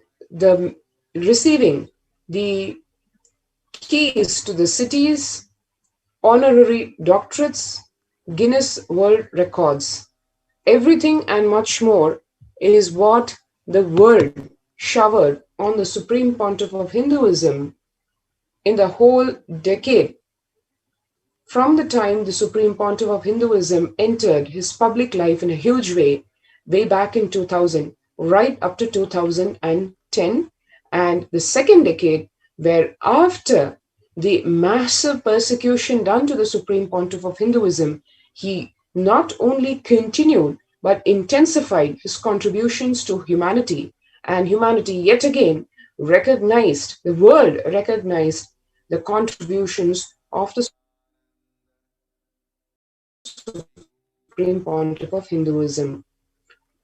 Before we go into the next segment on what the world gave back to Hinduism, let's take the time to register ourselves to join the COVID Care Protection Center, which, as we just saw a little while back, the COVID-19 pandemic taking the lives of millions, especially India, affected very badly by this COVID-19 pandemic and its repercussions, its other morbidities and accompanying infections, be it black fungus, white fungus, yellow fungus, or what came out yesterday, green fungus. If one wants to protect oneself, as Devi Parashakti revealed, register even below, https://kailasa.org with a AA/Kailasa care. Let's take a few minutes to register ourselves at this link.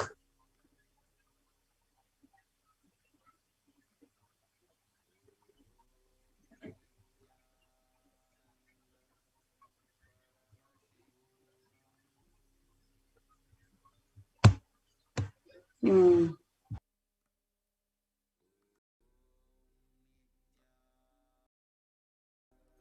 Paramashivoham.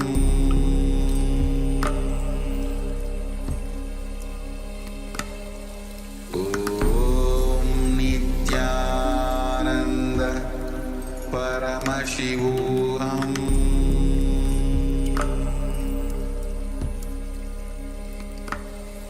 Om Nityananda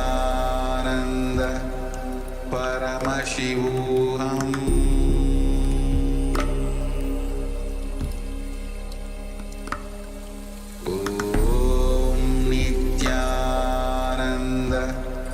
Paramashivoham.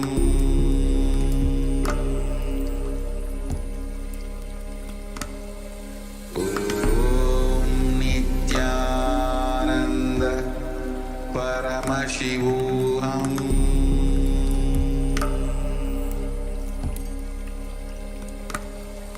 Om Nityananda Paramashivoham.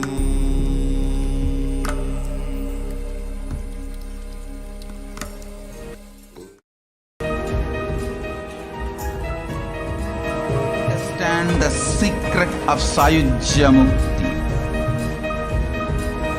Your Kundalini Shakti experiences the bondage inside your body due to compulsive sexual appetite. All the male bodies building intense yogic body through yoga and pranayama, building the mind of Tyaga centric, will heal your compulsive sexual appetite and make you reach Sayujya. All female bodies, love-centered care, serving every being will liberate you from the compulsive sexual appetite and make your Kundalini reach Sahasrara, which is Kailasa, Parama Shivapada, Sayujya.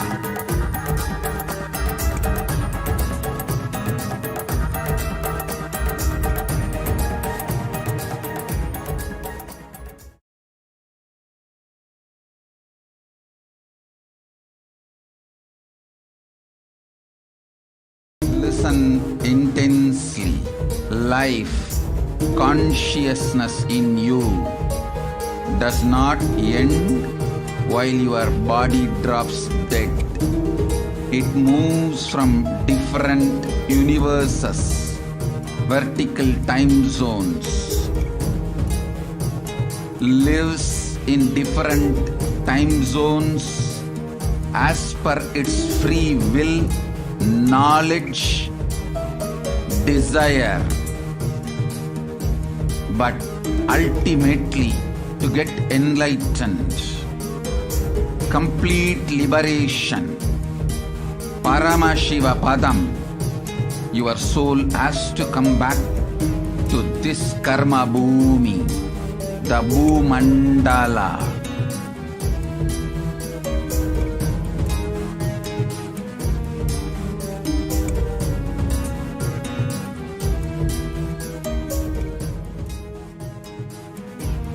This Bhumandala and the Jati ecosystems, the caste ecosystems,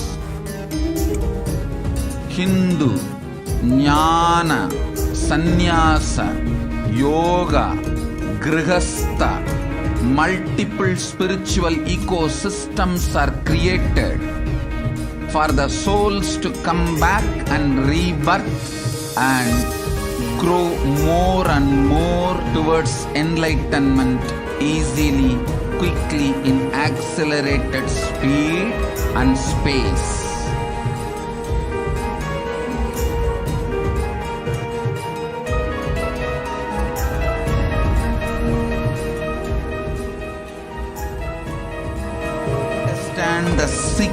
of Sayujya Mukti. Your Kundalini Shakti experiences the bondage inside your body due to compulsive sexual appetite. All the male bodies building intense yogic body through yoga and pranayama, building the mind of Tyaga centric, will heal your compulsive sexual appetite and make you reach Sayujya. All female bodies, love-centered care, serving every being will liberate you from the compulsive sexual appetite and make your Kundalini reach Sahasrara, which is Kailasa, Parama Shivapada, Sayujya.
Next, we are going to see the persecution of the Supreme Pontiff of Hinduism. What made these anti-Hindu elements to attack the Supreme Pontiff of Hinduism?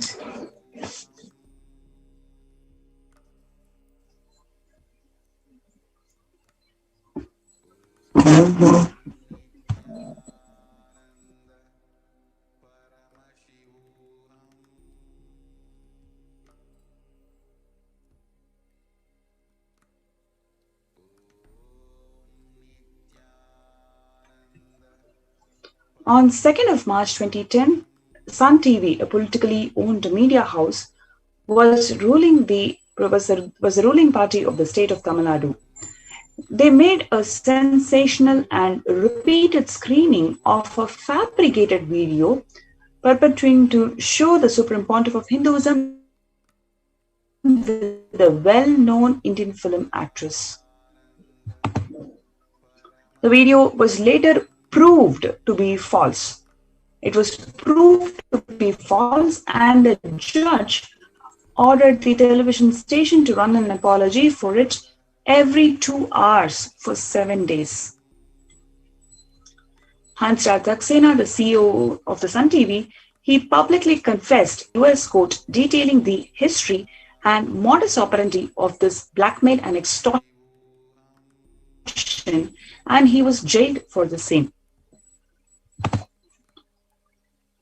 The state-owned and controlled television channel within few hours ensured that the television telecast was stopped. The ASMT has captured the video recording of the telecast and has this as an evidence of the same. But this did not remedy the damage that happened. following the hate propaganda started by the DMK affiliated Sun TV. The politically owned Neo Hindutva media amplified the misinformation and hatred spreading to its entire country with titles as Hang the Sin Swamis. This resulted in marginalization of the Supreme Pontiff of Hinduism and his community, which is the Adi Shaivite minority community, that they were neither able to receive fair trials from the judiciary nor sympathy or empathy from the society. On 26 March 2010, the Karnataka State Police, CID, unlawfully sent letters to banks holding the accounts of the public charitable trusts of the temple monastery of the Supreme Pontiff of Hinduism, illegally ordering them to freeze all the bank accounts of these trusts. So on the one hand, the persecution of the Supreme Pontiff of Hinduism with an absolutely false, baseless lawfare on him, coupled with massive hate propaganda and direct assassination attempts on him, and on the other hand, trying to kill and finish the whole enlightenment spiritual ecosystems established by the Supreme Pontiff of Hinduism, direct attack on Kailasa by choking the bank accounts and the money flow of the Kailasa's various humanitarian and spiritual mission services. No debit transaction was allowed. It was suddenly a whole freeze on the bank accounts, though the Supreme Pontiff of Hinduism was not involved directly in the functioning of these charitable trusts, they being public charitable trusts, and hence they were in no way connected even to the attacks, the illegal attacks on the Supreme Pontiff of Hinduism. But the whole aim was make the main source of food and basic amenities for the residents of the Adinam a huge struggle. It ended up that there was no food in the monastery. The residents were pushed to a crisis. The whole aim was shake and collapse the whole ecosystem so that people literally have to abandon the ship and run away. The residents were pushed to crisis and they were forced to survive by drinking rainwater, which collected underground, and live by sorting literally the good grains from the rotten ones and sit and sift through worm-infested rotten grains to just get some good grains. When the residents appealed to the court to seek relief against this absolutely illegal act of the state, the judge went on to make a mocking statement in the open court: if there is no food, eat air. Several residents and full-time volunteers actually had to flee the monastery due to starvation. Several social welfare and spiritual services of the monastery had to be discontinued. Although the Indian law and customary international law and treaties unanimously declare presumption of innocence of an accused until proven guilty, this fundamental right of the Supreme Pontiff of Hinduism and his disciples have been repeatedly targeted and denied for over 10 years because of undue influence and misinformation by powerful state-funded media houses.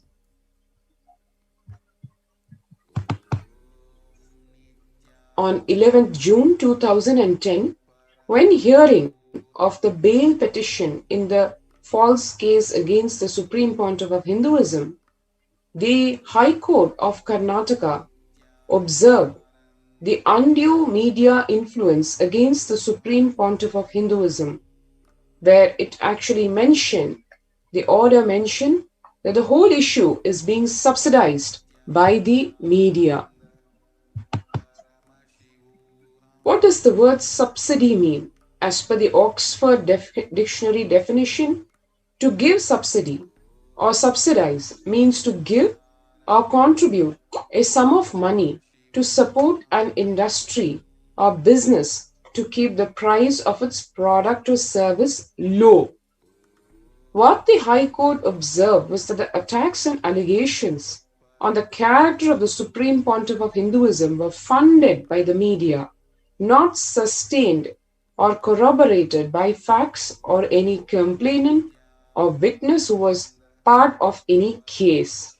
One can see here the newspaper itself highlighting the facts that the court took serious exception to filing an incomplete affidavit when it found that the affidavit did not disclose anything on the recordings of statements by witnesses with regard to the case. And under the guise of suspicion, how long can you, police, torture a person mentally? This is the remark made by the judge of the High Court of Karnataka, actually empathizing with the Supreme Pontiff of Hinduism and a massive persecution done to him. The media had no obligation to make true claims, was under no declaration of any oath in any code of law, and they could any time retract from any of its claim and had no locus standi in court on legal grounds. But the media has a very prominent influence in negatively prejudicing the judiciary against the Supreme Pontiff of Hinduism and the ASMT community. Now, let us see how the Chief Minister influenced the judiciary here. So on 3rd of March 2010, he passed a public statement inciting hatred towards Swamiji and the ASMT community. And this statement was published by several newspapers and cited by several media channels, literally terrorizing Hindus to come in support for the Supreme Pontiff of Hinduism. So he told the Chief Minister of Tamil Nadu, he gives an open statement, he literally stereotyped and vilified Swamis. He labeled them as cheats, imposters, brainwashers and destroyers of the life of the people. Please understand, he is making a remark for all the Hindu gurus who are carrying the Sanatana Hindu Dharma forward amongst the people. So he is vilifying and stereotyping the Hindu gurus as cheats, imposters, brainwashers and destroyers of life of people. He further calls them out as despicable Swamis, hoodwinkers who are disguising in the name of devotion. So he is literally abusing the entire Guru parampara of the Hindu tradition, and he is threatening people. Literally, by this public statement, the Chief Minister is threatening people. Anyone who follows Guru, anyone who is following the Hindu Sampradaya, they'll be called as the hoodwinkers who are disgusting in the name of devotion, pushing the illiterate into deep pit. And he threatens by saying that my government cannot tolerate the despicable Swami's hoodwinking acts.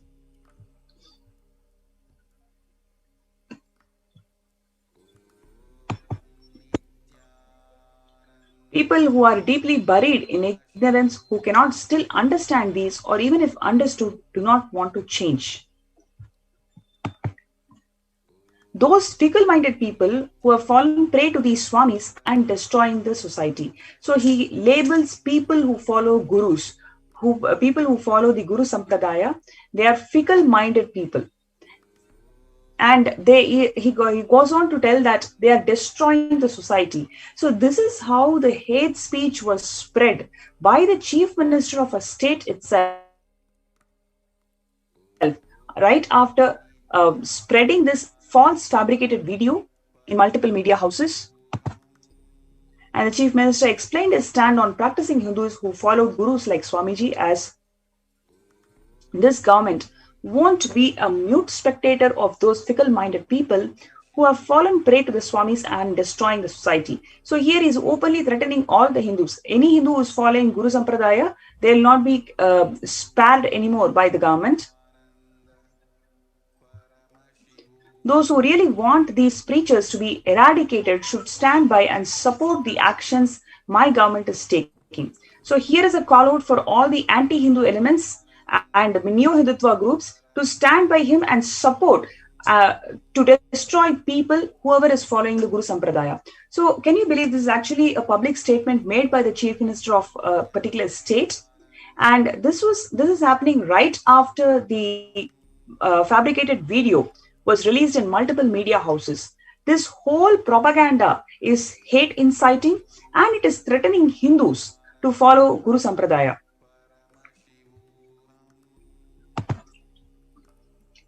In a similar interview, the Chief Minister of Tamil Nadu, he further goes on to say that on March 3rd, where in the context of the Supreme Pontiff of Hinduism, he said, of late, immorality has been rampant in temples and monasteries.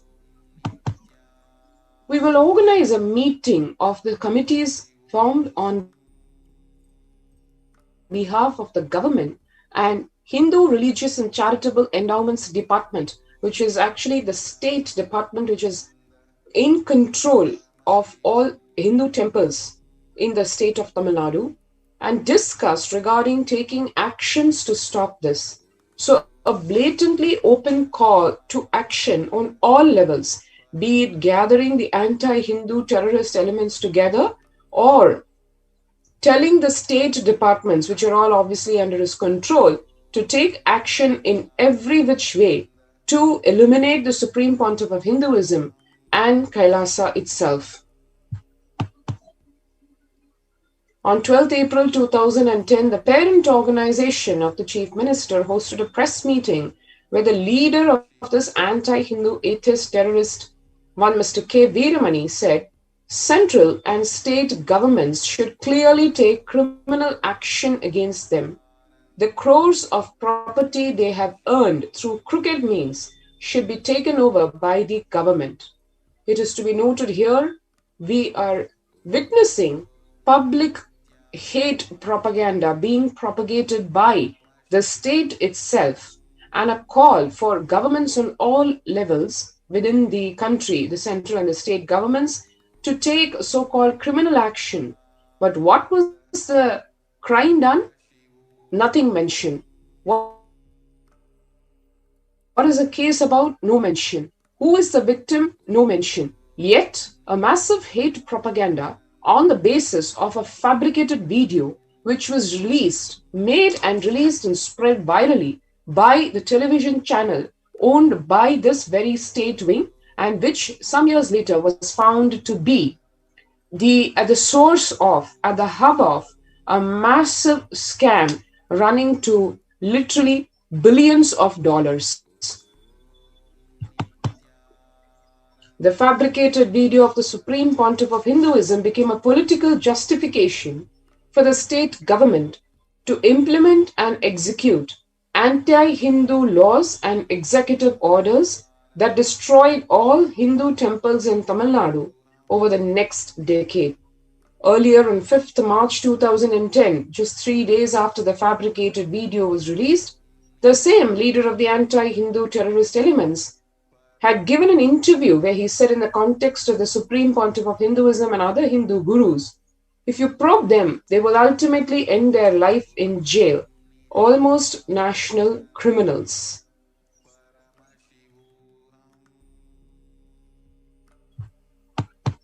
Following the statement of the Chief Minister, the very next day, on 4th March 2010, the State Police of Tamil Nadu filed fabricated accusations on the Supreme Pontiff of Hinduism, charging him under Section IPC 376 of the Indian Penal Code, which is actually rape, without mentioning anybody as even a victim of rape, not even a witness to the so-called crime of rape.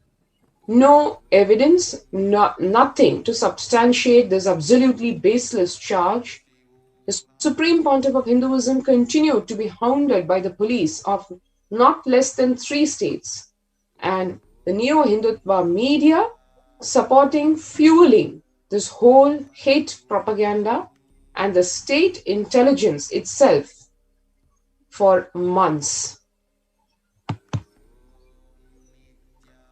Within days, more than 50 Adi Shaivite minority temples and monasteries in different cities were attacked simultaneously and rapidly, some set on fire and shut down by the atheist terrorist militants aiding the state police, including the very spiritual headquarters of Kailasa at Adi Kailasa and the very quarters of the Supreme Pontiff of Hinduism, not only set afire, but he, the Supreme Pontiff of Hinduism himself, locked inside the quarters, the whole hut doused with the inflammatory materials, literally petrol bombs thrown on it, and the Supreme Pontiff of Hinduism attempted to be burnt alive while the whole thing was being flashed live on television channels of the state and of the country,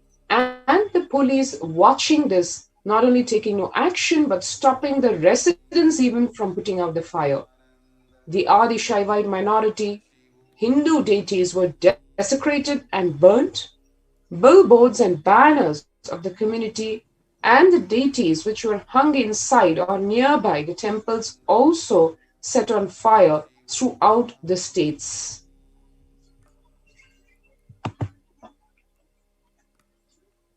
The Tamil Nadu State Police fabricated the accusations against the Supreme Pontiff of Hinduism. In next few days, the politically owned neo-Hindutva media, they amplified the misinformation, spreading it to the entire countries with the titles "Hang the Sin Swamis." The number of attempts to assassinate Supreme Pontiff of Hinduism followed. Before we go to the next segment, let's have a short break and we'll be right back.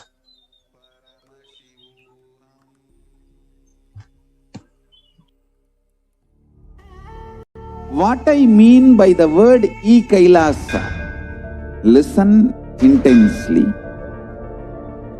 Enlightenment ecosystem, literally enlightenment itself, in your own home, wherever you are. If you cannot come to Kailasa, it's okay. Kailasa can come to you. Kailasa coming to you is Kailasa.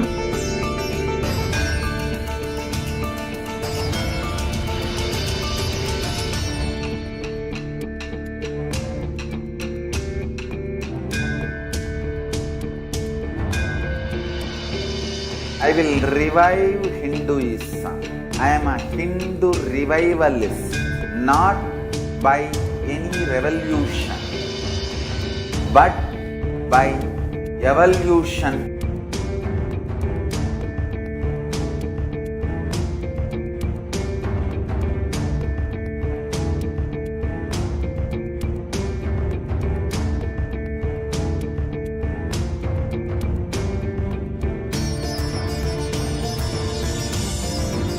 And setting model communities.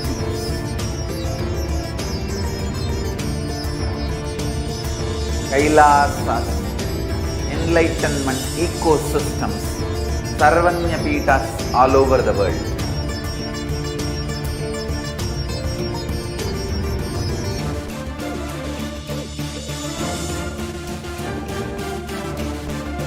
All powerful cognitions, knowledge, only when you live, power manifestation and possibilities manifestation happens.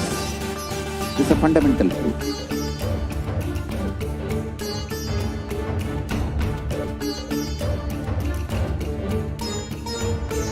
Hinduism cannot live exclusively as one sampradaya. No.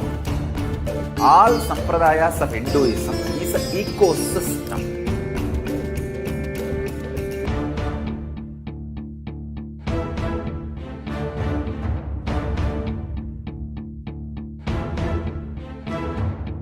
So don't keep quiet thinking that if one sampradaya is attacked, only that sampradaya is going to be affected. All of us are ecosystem.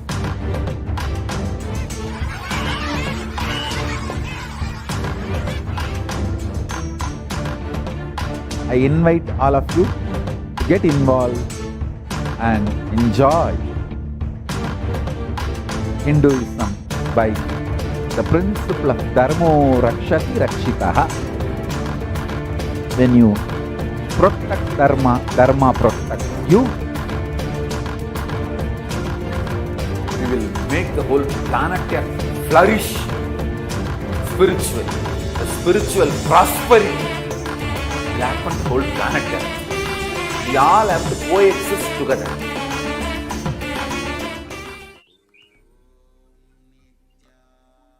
Welcome back.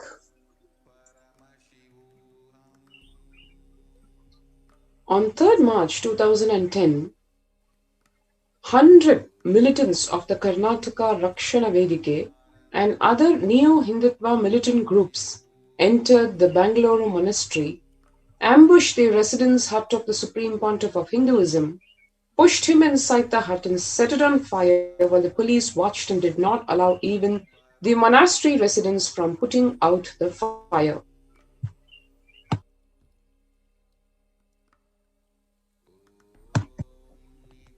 This was even flashed in the media, including the inability and not the reluctance of the police to offer protection. The police threatened the monastery residents of filing fabricated accusations against them, such as possession of skin of endangered animals, unless they forfeited the monastery. To normalize the society, multiple television channels with Neo-Hindutva affiliations aired the assassination attempt alive. The Supreme Pontiff of Hinduism escaped from the bathroom window of his quarters, the hut which was set afire, and he continued to be hounded by the police of 3 states, the Neo-Hindutva media, and state intelligence for months. One can see here in Tiruvannamalai, Salem, Hosur, Pondicherry, attempts to mob lynch and kill the Supreme Pontiff of Hinduism occurred.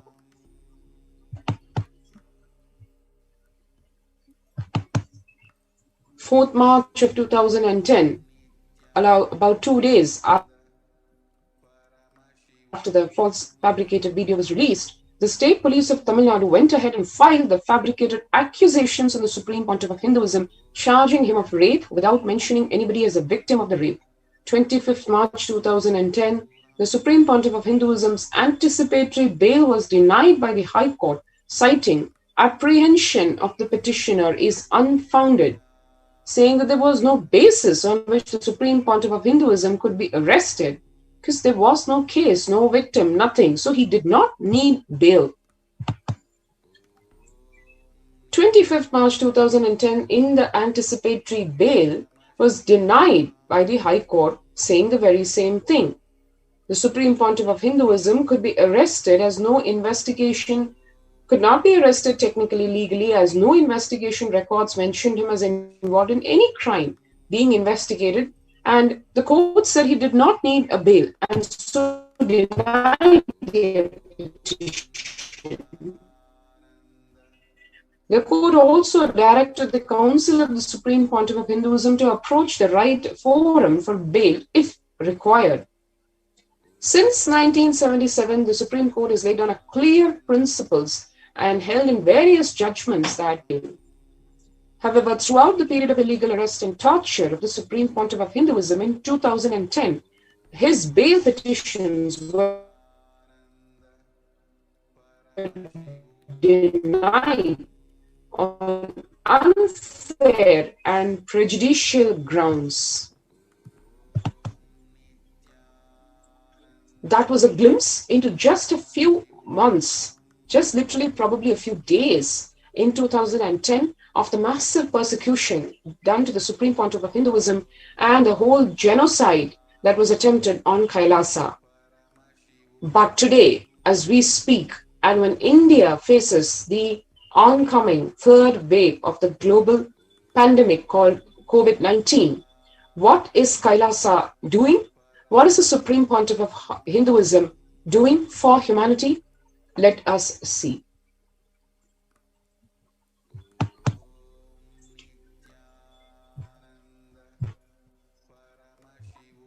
New COVID care centers were opened across India. That includes the Adi Kailasa in Bidadi, Salem Adinam in Tamil Nadu, Thiruvannamalai Adinam in Tamil Nadu, Rajapalayam Adinam in Tamil Nadu, Puduvai Adinam in Tamil Nadu, Pattanam Adinam in Tamil Nadu, Sirakapadi Adinam in Tamil Nadu, Sripuram Adinam in Tamil Nadu, Avattipalayam Erode in Tamil Nadu, Hosur Adinam in Tamil Nadu, and Baroda Adinam in Gujarat.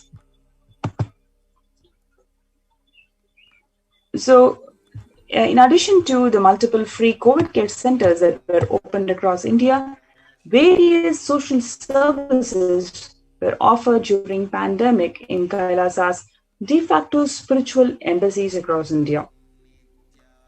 Spiritual services offered during pandemic in Kailasa's de facto spiritual embassies across India.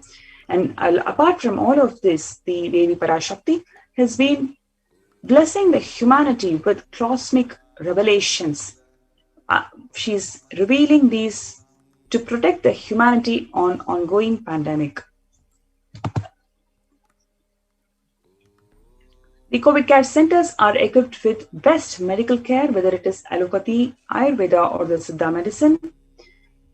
They have the best infrastructure to accommodate thousands. So at present, the Adi Kailasa Sarvanga is working on accommodating more than 10,000 people. The accommodation for multi-layered quarantine. Next is the emergency ambulances. The campus is equipped with enough emergency ambulances or the ICU on wheels. Campus is also equipped with enough fire safety equipment maintenance. Then you have personal protective medical equipment. Then the food security management through food banks. So the groceries are stored for next 3 years to enable the Annadan is happening every single day for the next 3 years. Next is the organic farming, ensuring sustainable practices are available in the campus. We are also doing the organic farming. So you can register yourself to be part of this COVID care protection centers. You can register yourself through this link, kailasa.org/Kailasa Care. KAILASA.org/KAILASA Care, CARE. So let's take a few minutes to register ourselves through this link and we'll be right back.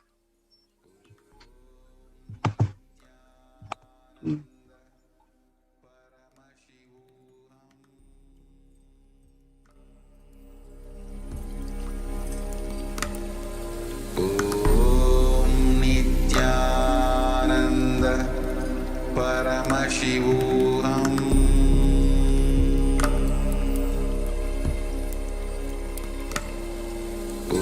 Om Nityananda Paramashivoham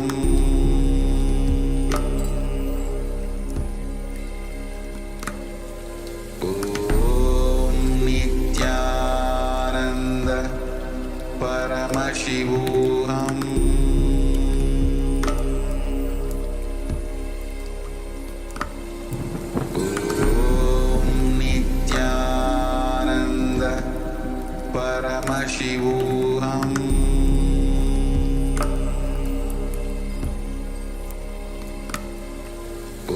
Om Nityananda Paramashivoham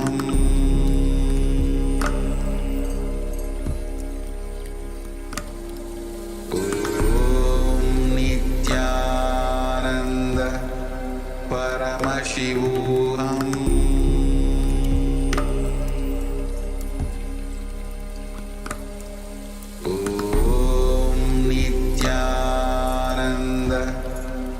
Paramashivoham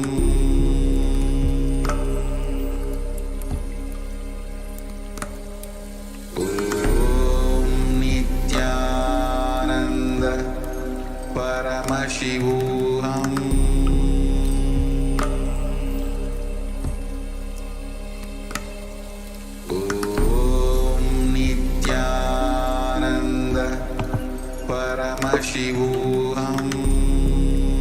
Welcome back. Next, we're going to see some of the glimpses of what is happening in the Adi Kailasa Sarvanya Peetham. In the COVID care centers, you can see how the participants are blissfully enjoying the morning spiritual routine, which includes yoga and Shiva Puja in the enlightenment ecosystem in Adi Kailasa. The morning spiritual routine makes up the first 5 hours of anyone's day. It is one of the most fundamental and vital practice for any seeker, anyone on the path to achieve enlightenment, on its path to achieve the superconscious space of Paramashivoham. Kailasa's Department of Human Services is responsible for overall needs of all the visitors of Adi Kailasa.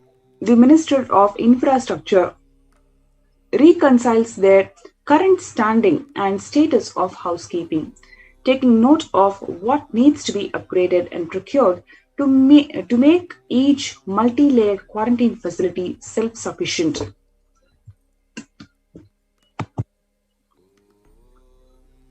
Kailasa's Department of Human Services is responsible for overall needs of all the visitors of Adi Kailasa Ministries of Infrastructure that reconciles their current standing and status of the housekeeping, taking note of what needs to be upgraded and what needs to be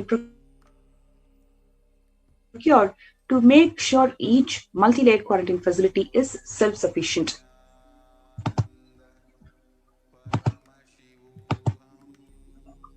With this, we come to the end of today's Adi Kailasa's multi-layered quarantine facility segment, and we welcome all the viewers to join us in Adi Kailasa for COVID Care Protection Center. You can register through the link below, which is kailasa.org/Kailasa Care, KAILASA.org/KAILASACARE.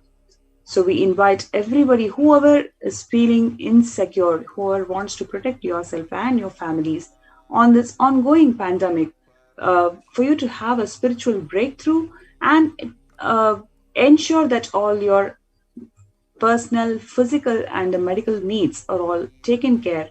You are welcome to join us in COVID Care Protection Centers.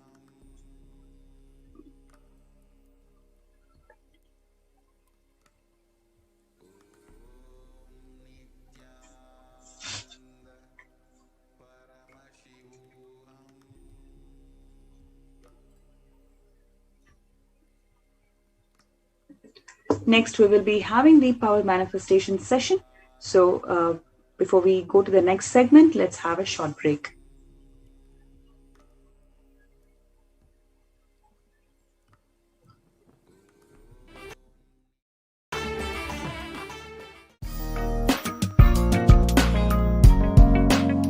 We get you health. We get you ability to build beautiful relationships in your life. We get you direct spiritual support, and we make sure you become wealthy.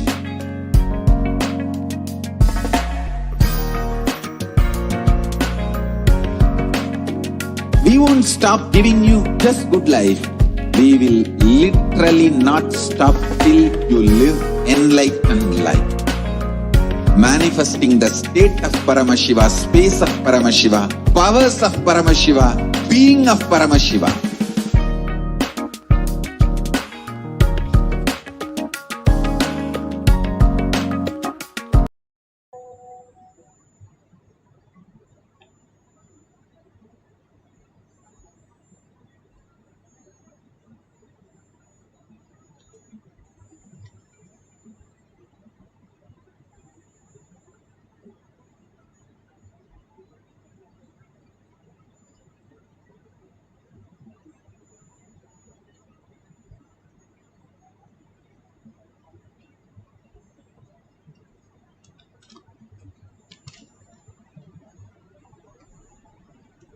Dosam Jagatguru Mahasanidanam, His Divine Holiness, Bhagwan Nityananda Paramashivam.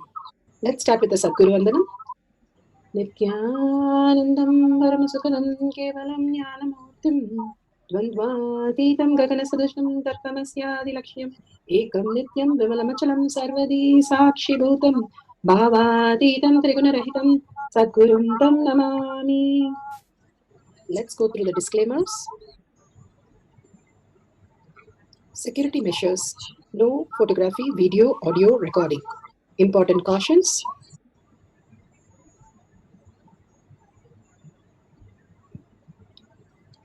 please be aware of the important cautions.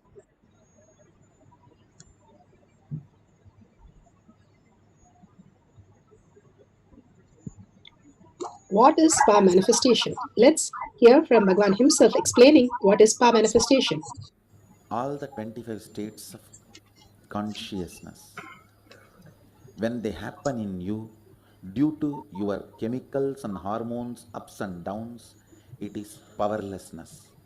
When it happens in you out of your free will and consciousness, it is powerfulness. That's all. When you fall into sleep, it is powerlessness. When you enter into sleep, it is powerfulness. When you fall into dream, it is powerlessness. When you decide to dream, it is powerfulness.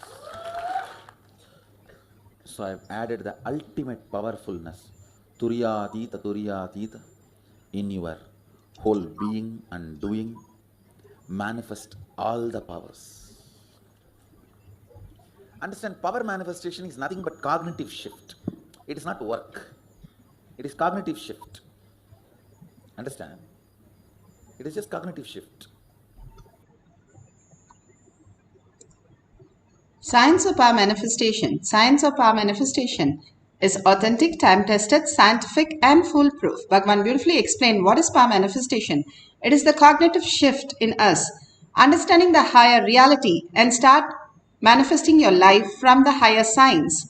And each one can experience it again and again, repeat it. That is why it is called a science. And the evidence that this is a science, from all that, Bhagavan has beautifully given the scriptural reference, the eternal unchangeable truth revealed in the source scriptures, the Vedas and the Agamas. Apta Pramana, the experience of the Rishis, Munis, Ganas, Nayanamas, Alvar, Siddhas, all of them are authority of Hinduism, manifesting all the powers of Paramashiva. Atma Pramana, account of His Divine Holiness, Bhagavan Nityananda Paramashivam, this millennium's avatars, personal experience, the power of each power, Bhagavan's very own Leela, and mapping to the Shastra Pramana. Shakshi Pramana, experience of the millions of disciple devotees, followers all around the world manifesting the powers of Paramashiva. Beautifully, Bhagavan has given the Kailash courtyard for each one of us to manifest the higher signs, become the superconscious being, the special species that we are. And Pratyaksha Pramana, which proves our state scientifically that we are in the enlightened space, the measurement of being in the enlightened space, the thoughtlessness that we can experience as the highest reality. Here Bhagavan has given all the evidence for each one of us to manifest all the powers of Paramashiva. Beautifully Bhagavan explains in the Shastra Pramana. Let's go to the Shastra Pramana from the Vijnana Bhairava Tantra. Ahimsa, a way of living, non-violent ways of love. The deep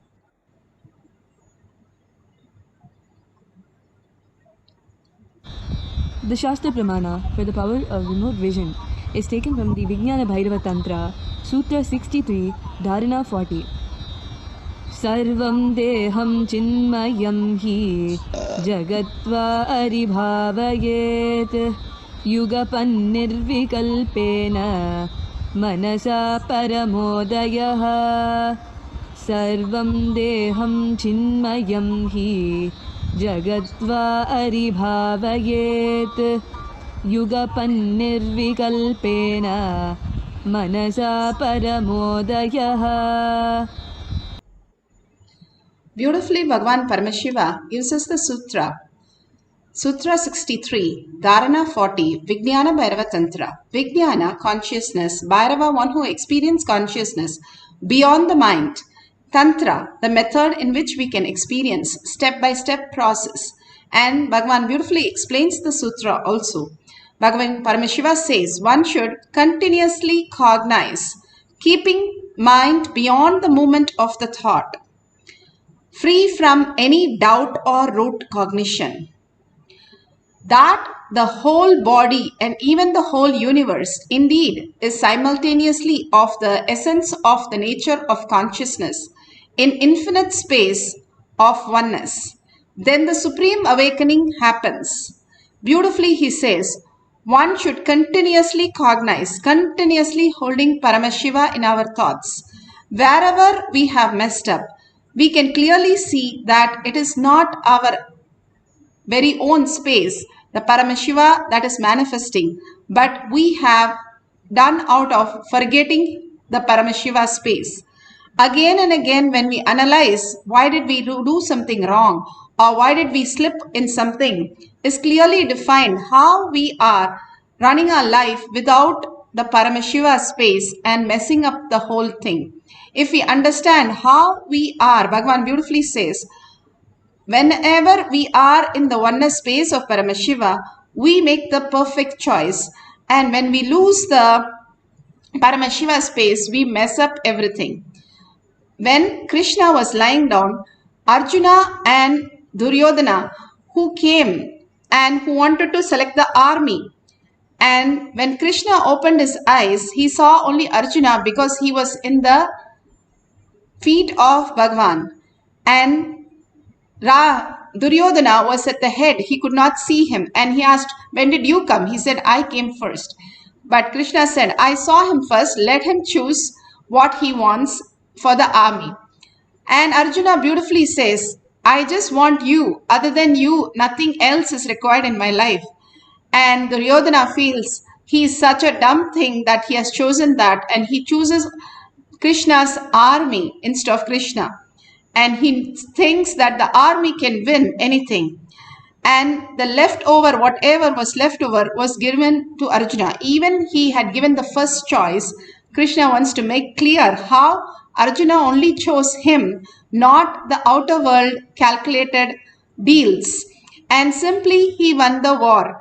The whole science, how we exist, who we exist, Bhagavan says, if you do not hold the oneness space with Paramashiva, again and again you fall into the delusion and you have to go through the struggle. If you understand how your mind works, literally the Rajasic, Tamasic and Sattva, when Arjuna is in Sattvic vein, he can only reflect the consciousness as his reality. So he won his war. The Rajasic, it's like Bhagavan says, if your driver is totally drunkard, how would he drive the car? That's how you have a Rajasic mind. Then that is how decisions are made. If you have Tamasic, even worse, you have a blind and a deaf and a drunkard driver. What would he drive you? And if you have Paramashiva, Arjuna has Krishna himself as a charioteer, how would he drive?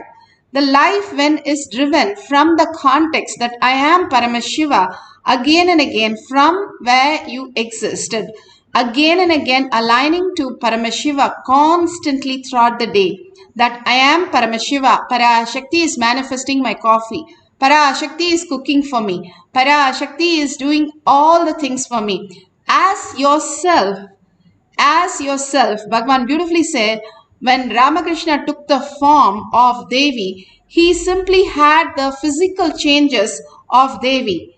To that extent, he lived as a Devi. When Ravana said, if I have to take Rama's space, simply I will become good. I don't want to be that way. Rama does not have lust pattern and I cannot take that. He just denied himself. Each of these spaces that you occupy inside you, Bhagavan says, that is very important who you think you are. You think you are Paramashiva, you will manifest ultimate auspiciousness. If you think I am the greed pattern, I am the struggle pattern, I am the old age pattern, I am the impossible pattern, frustrated, whatever you think and cherish inside you, you reflect that on others and others just become that reality for you.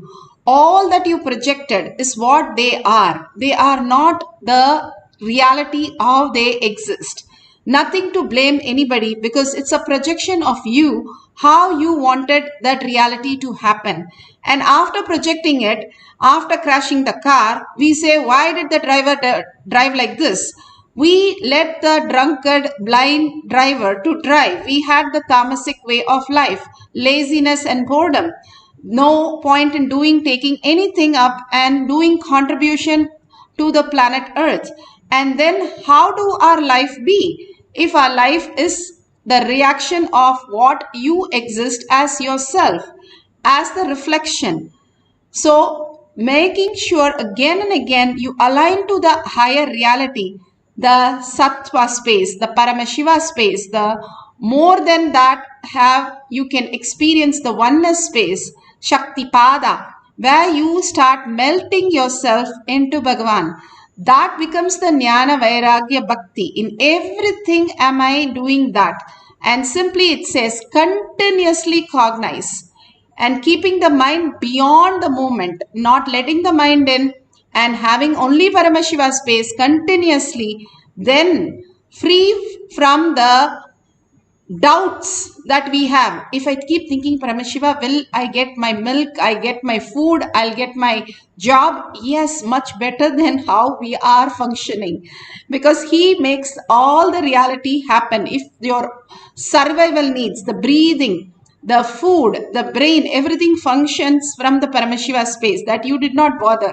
But if your outer world detail, you think you have to take it in a hand and try to struggle with it. It is not the struggle. You go on contributing, Bhagavan says. Simple integrity, simple obedience makes it happen. And then it says whole body, even the whole universe, indeed simultaneously of the essence of the nature of the consciousness, in the infinite space of oneness, then the supreme power awakening happens. Beautifully, Bhagavan says how when we are in such a oneness with Paramashiva, then a new reality is opened up where we have the higher intelligence to manifest our abundance, auspiciousness, and health and everything in from a different context, different perception, different infinite possibility. And much more, when we wake up from this struggle, we'll be so relieved from all this, and we'll have such a gratitude that Bhagavan is taking care of our life completely. And just surrendering to Bhagavan's lotus feet, we can manifest any power. Beautifully here, Yashoda, she was given the experience of Krishna showing the vision of the whole universe. Again and again, Krishna many times have shown the universe. Yashoda will be in oneness with Krishna. And then the minute he closes his mouth and starts crying, she'll forget everything and go back to her Yashoda space. But being in that oneness, what she experienced made her realize the enlightened space, the conscious space, who she is, and understanding the higher science. And Bhagavan beautifully explains here. Just give a beautiful listening to Bhagavan and experience the oneness. The other part is the God particle in you, your consciousness. Understand? I dedicate myself to your consciousness. I will always be ferocious with your patterns. For your patterns, I am the villain, worst villain. For your consciousness, I am not only the friend, I am you. You are me. So understand, whenever you feel you melt, your eyes pour, you feel my life is fulfilled, complete. You are experiencing the real you, which is me, the God particle in you. Whenever you feel I am a villain, I came just 1 minute late, he shut the door. What kind of a Swami he is? He should have more passions. Understand, I am a worst villain for your patterns and best soulmate for your soul.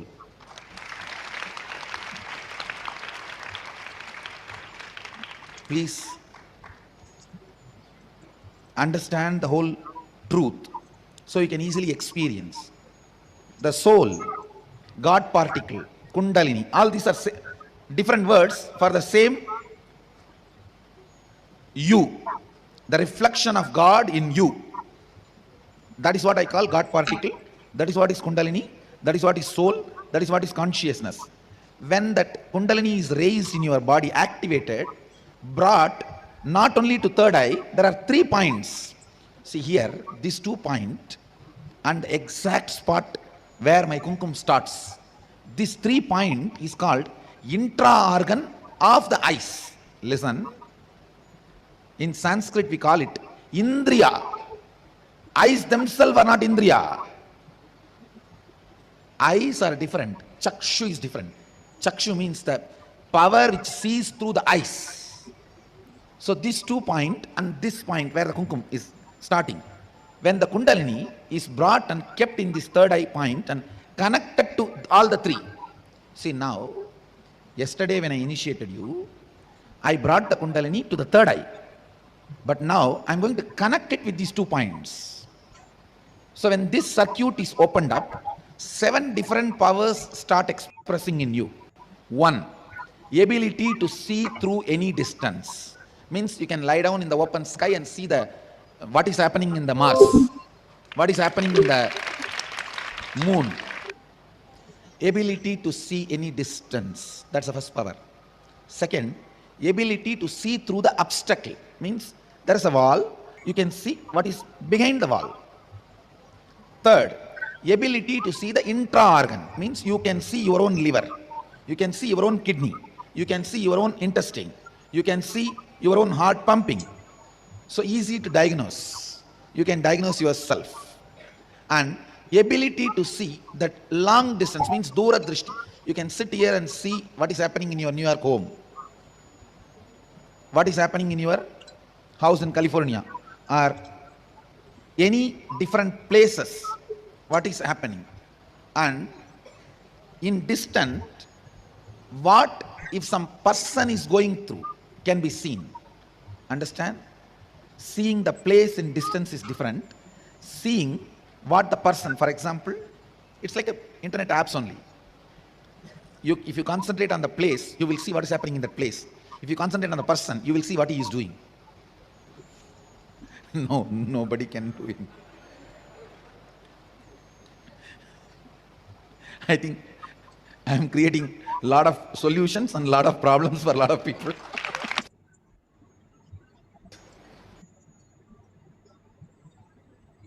Beautifully, Bhagavan explains how the signs of God particle that exist in each of us manifest as our reality.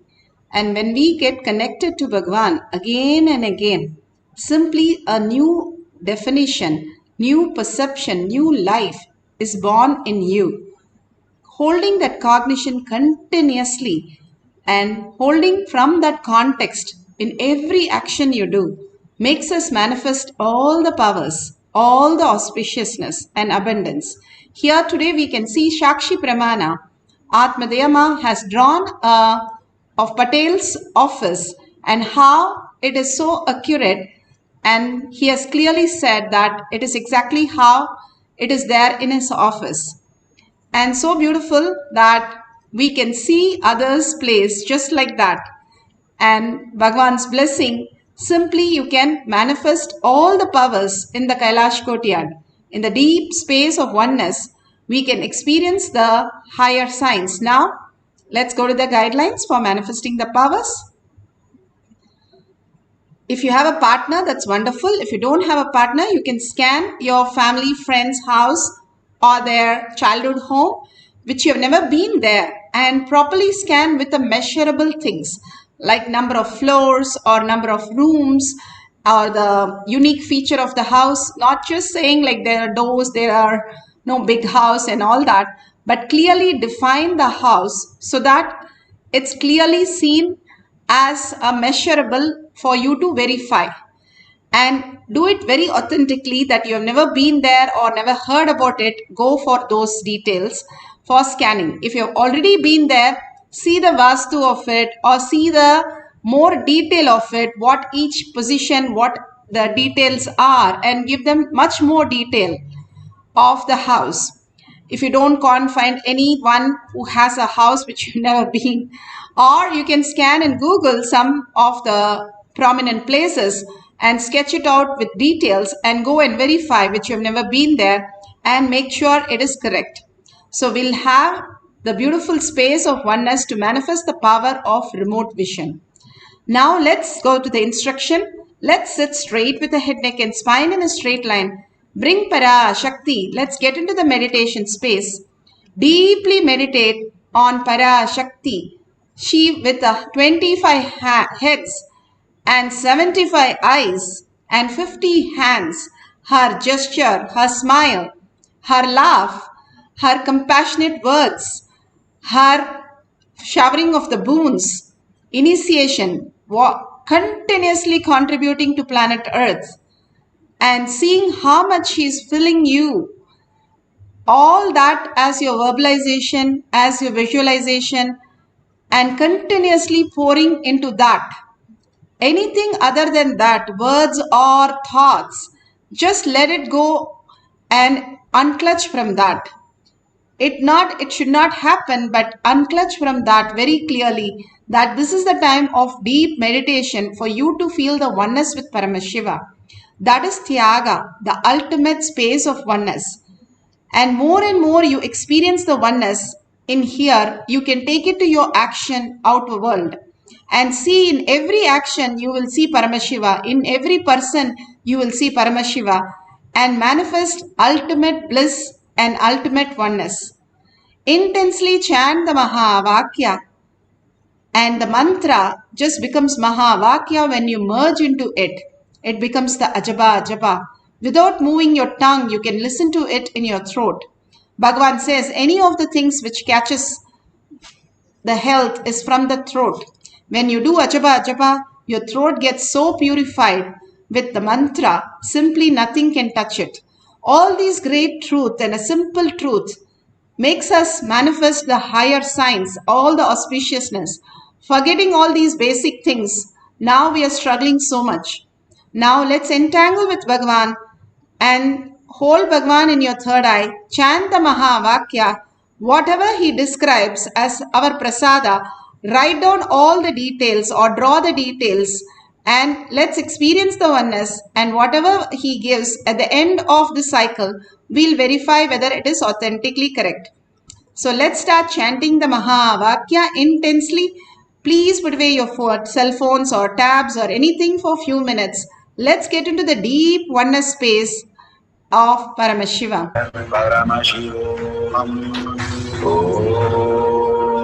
Nityananda Paramashivoham. Om Nityananda Paramashivoham. Om Nityananda Paramashivoham. Om Nityananda Paramashivoham. Om Nityananda Paramashivoham. Om Nityananda Paramashivoham. Om Nityananda Paramashivoham.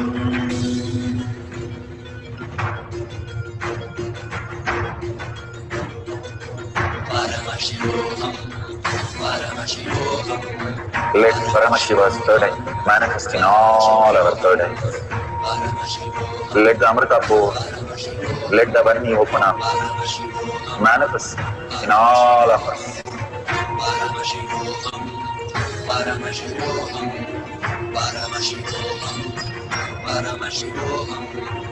Let Paramashiva overflow, manifest the powers in all our third eyes.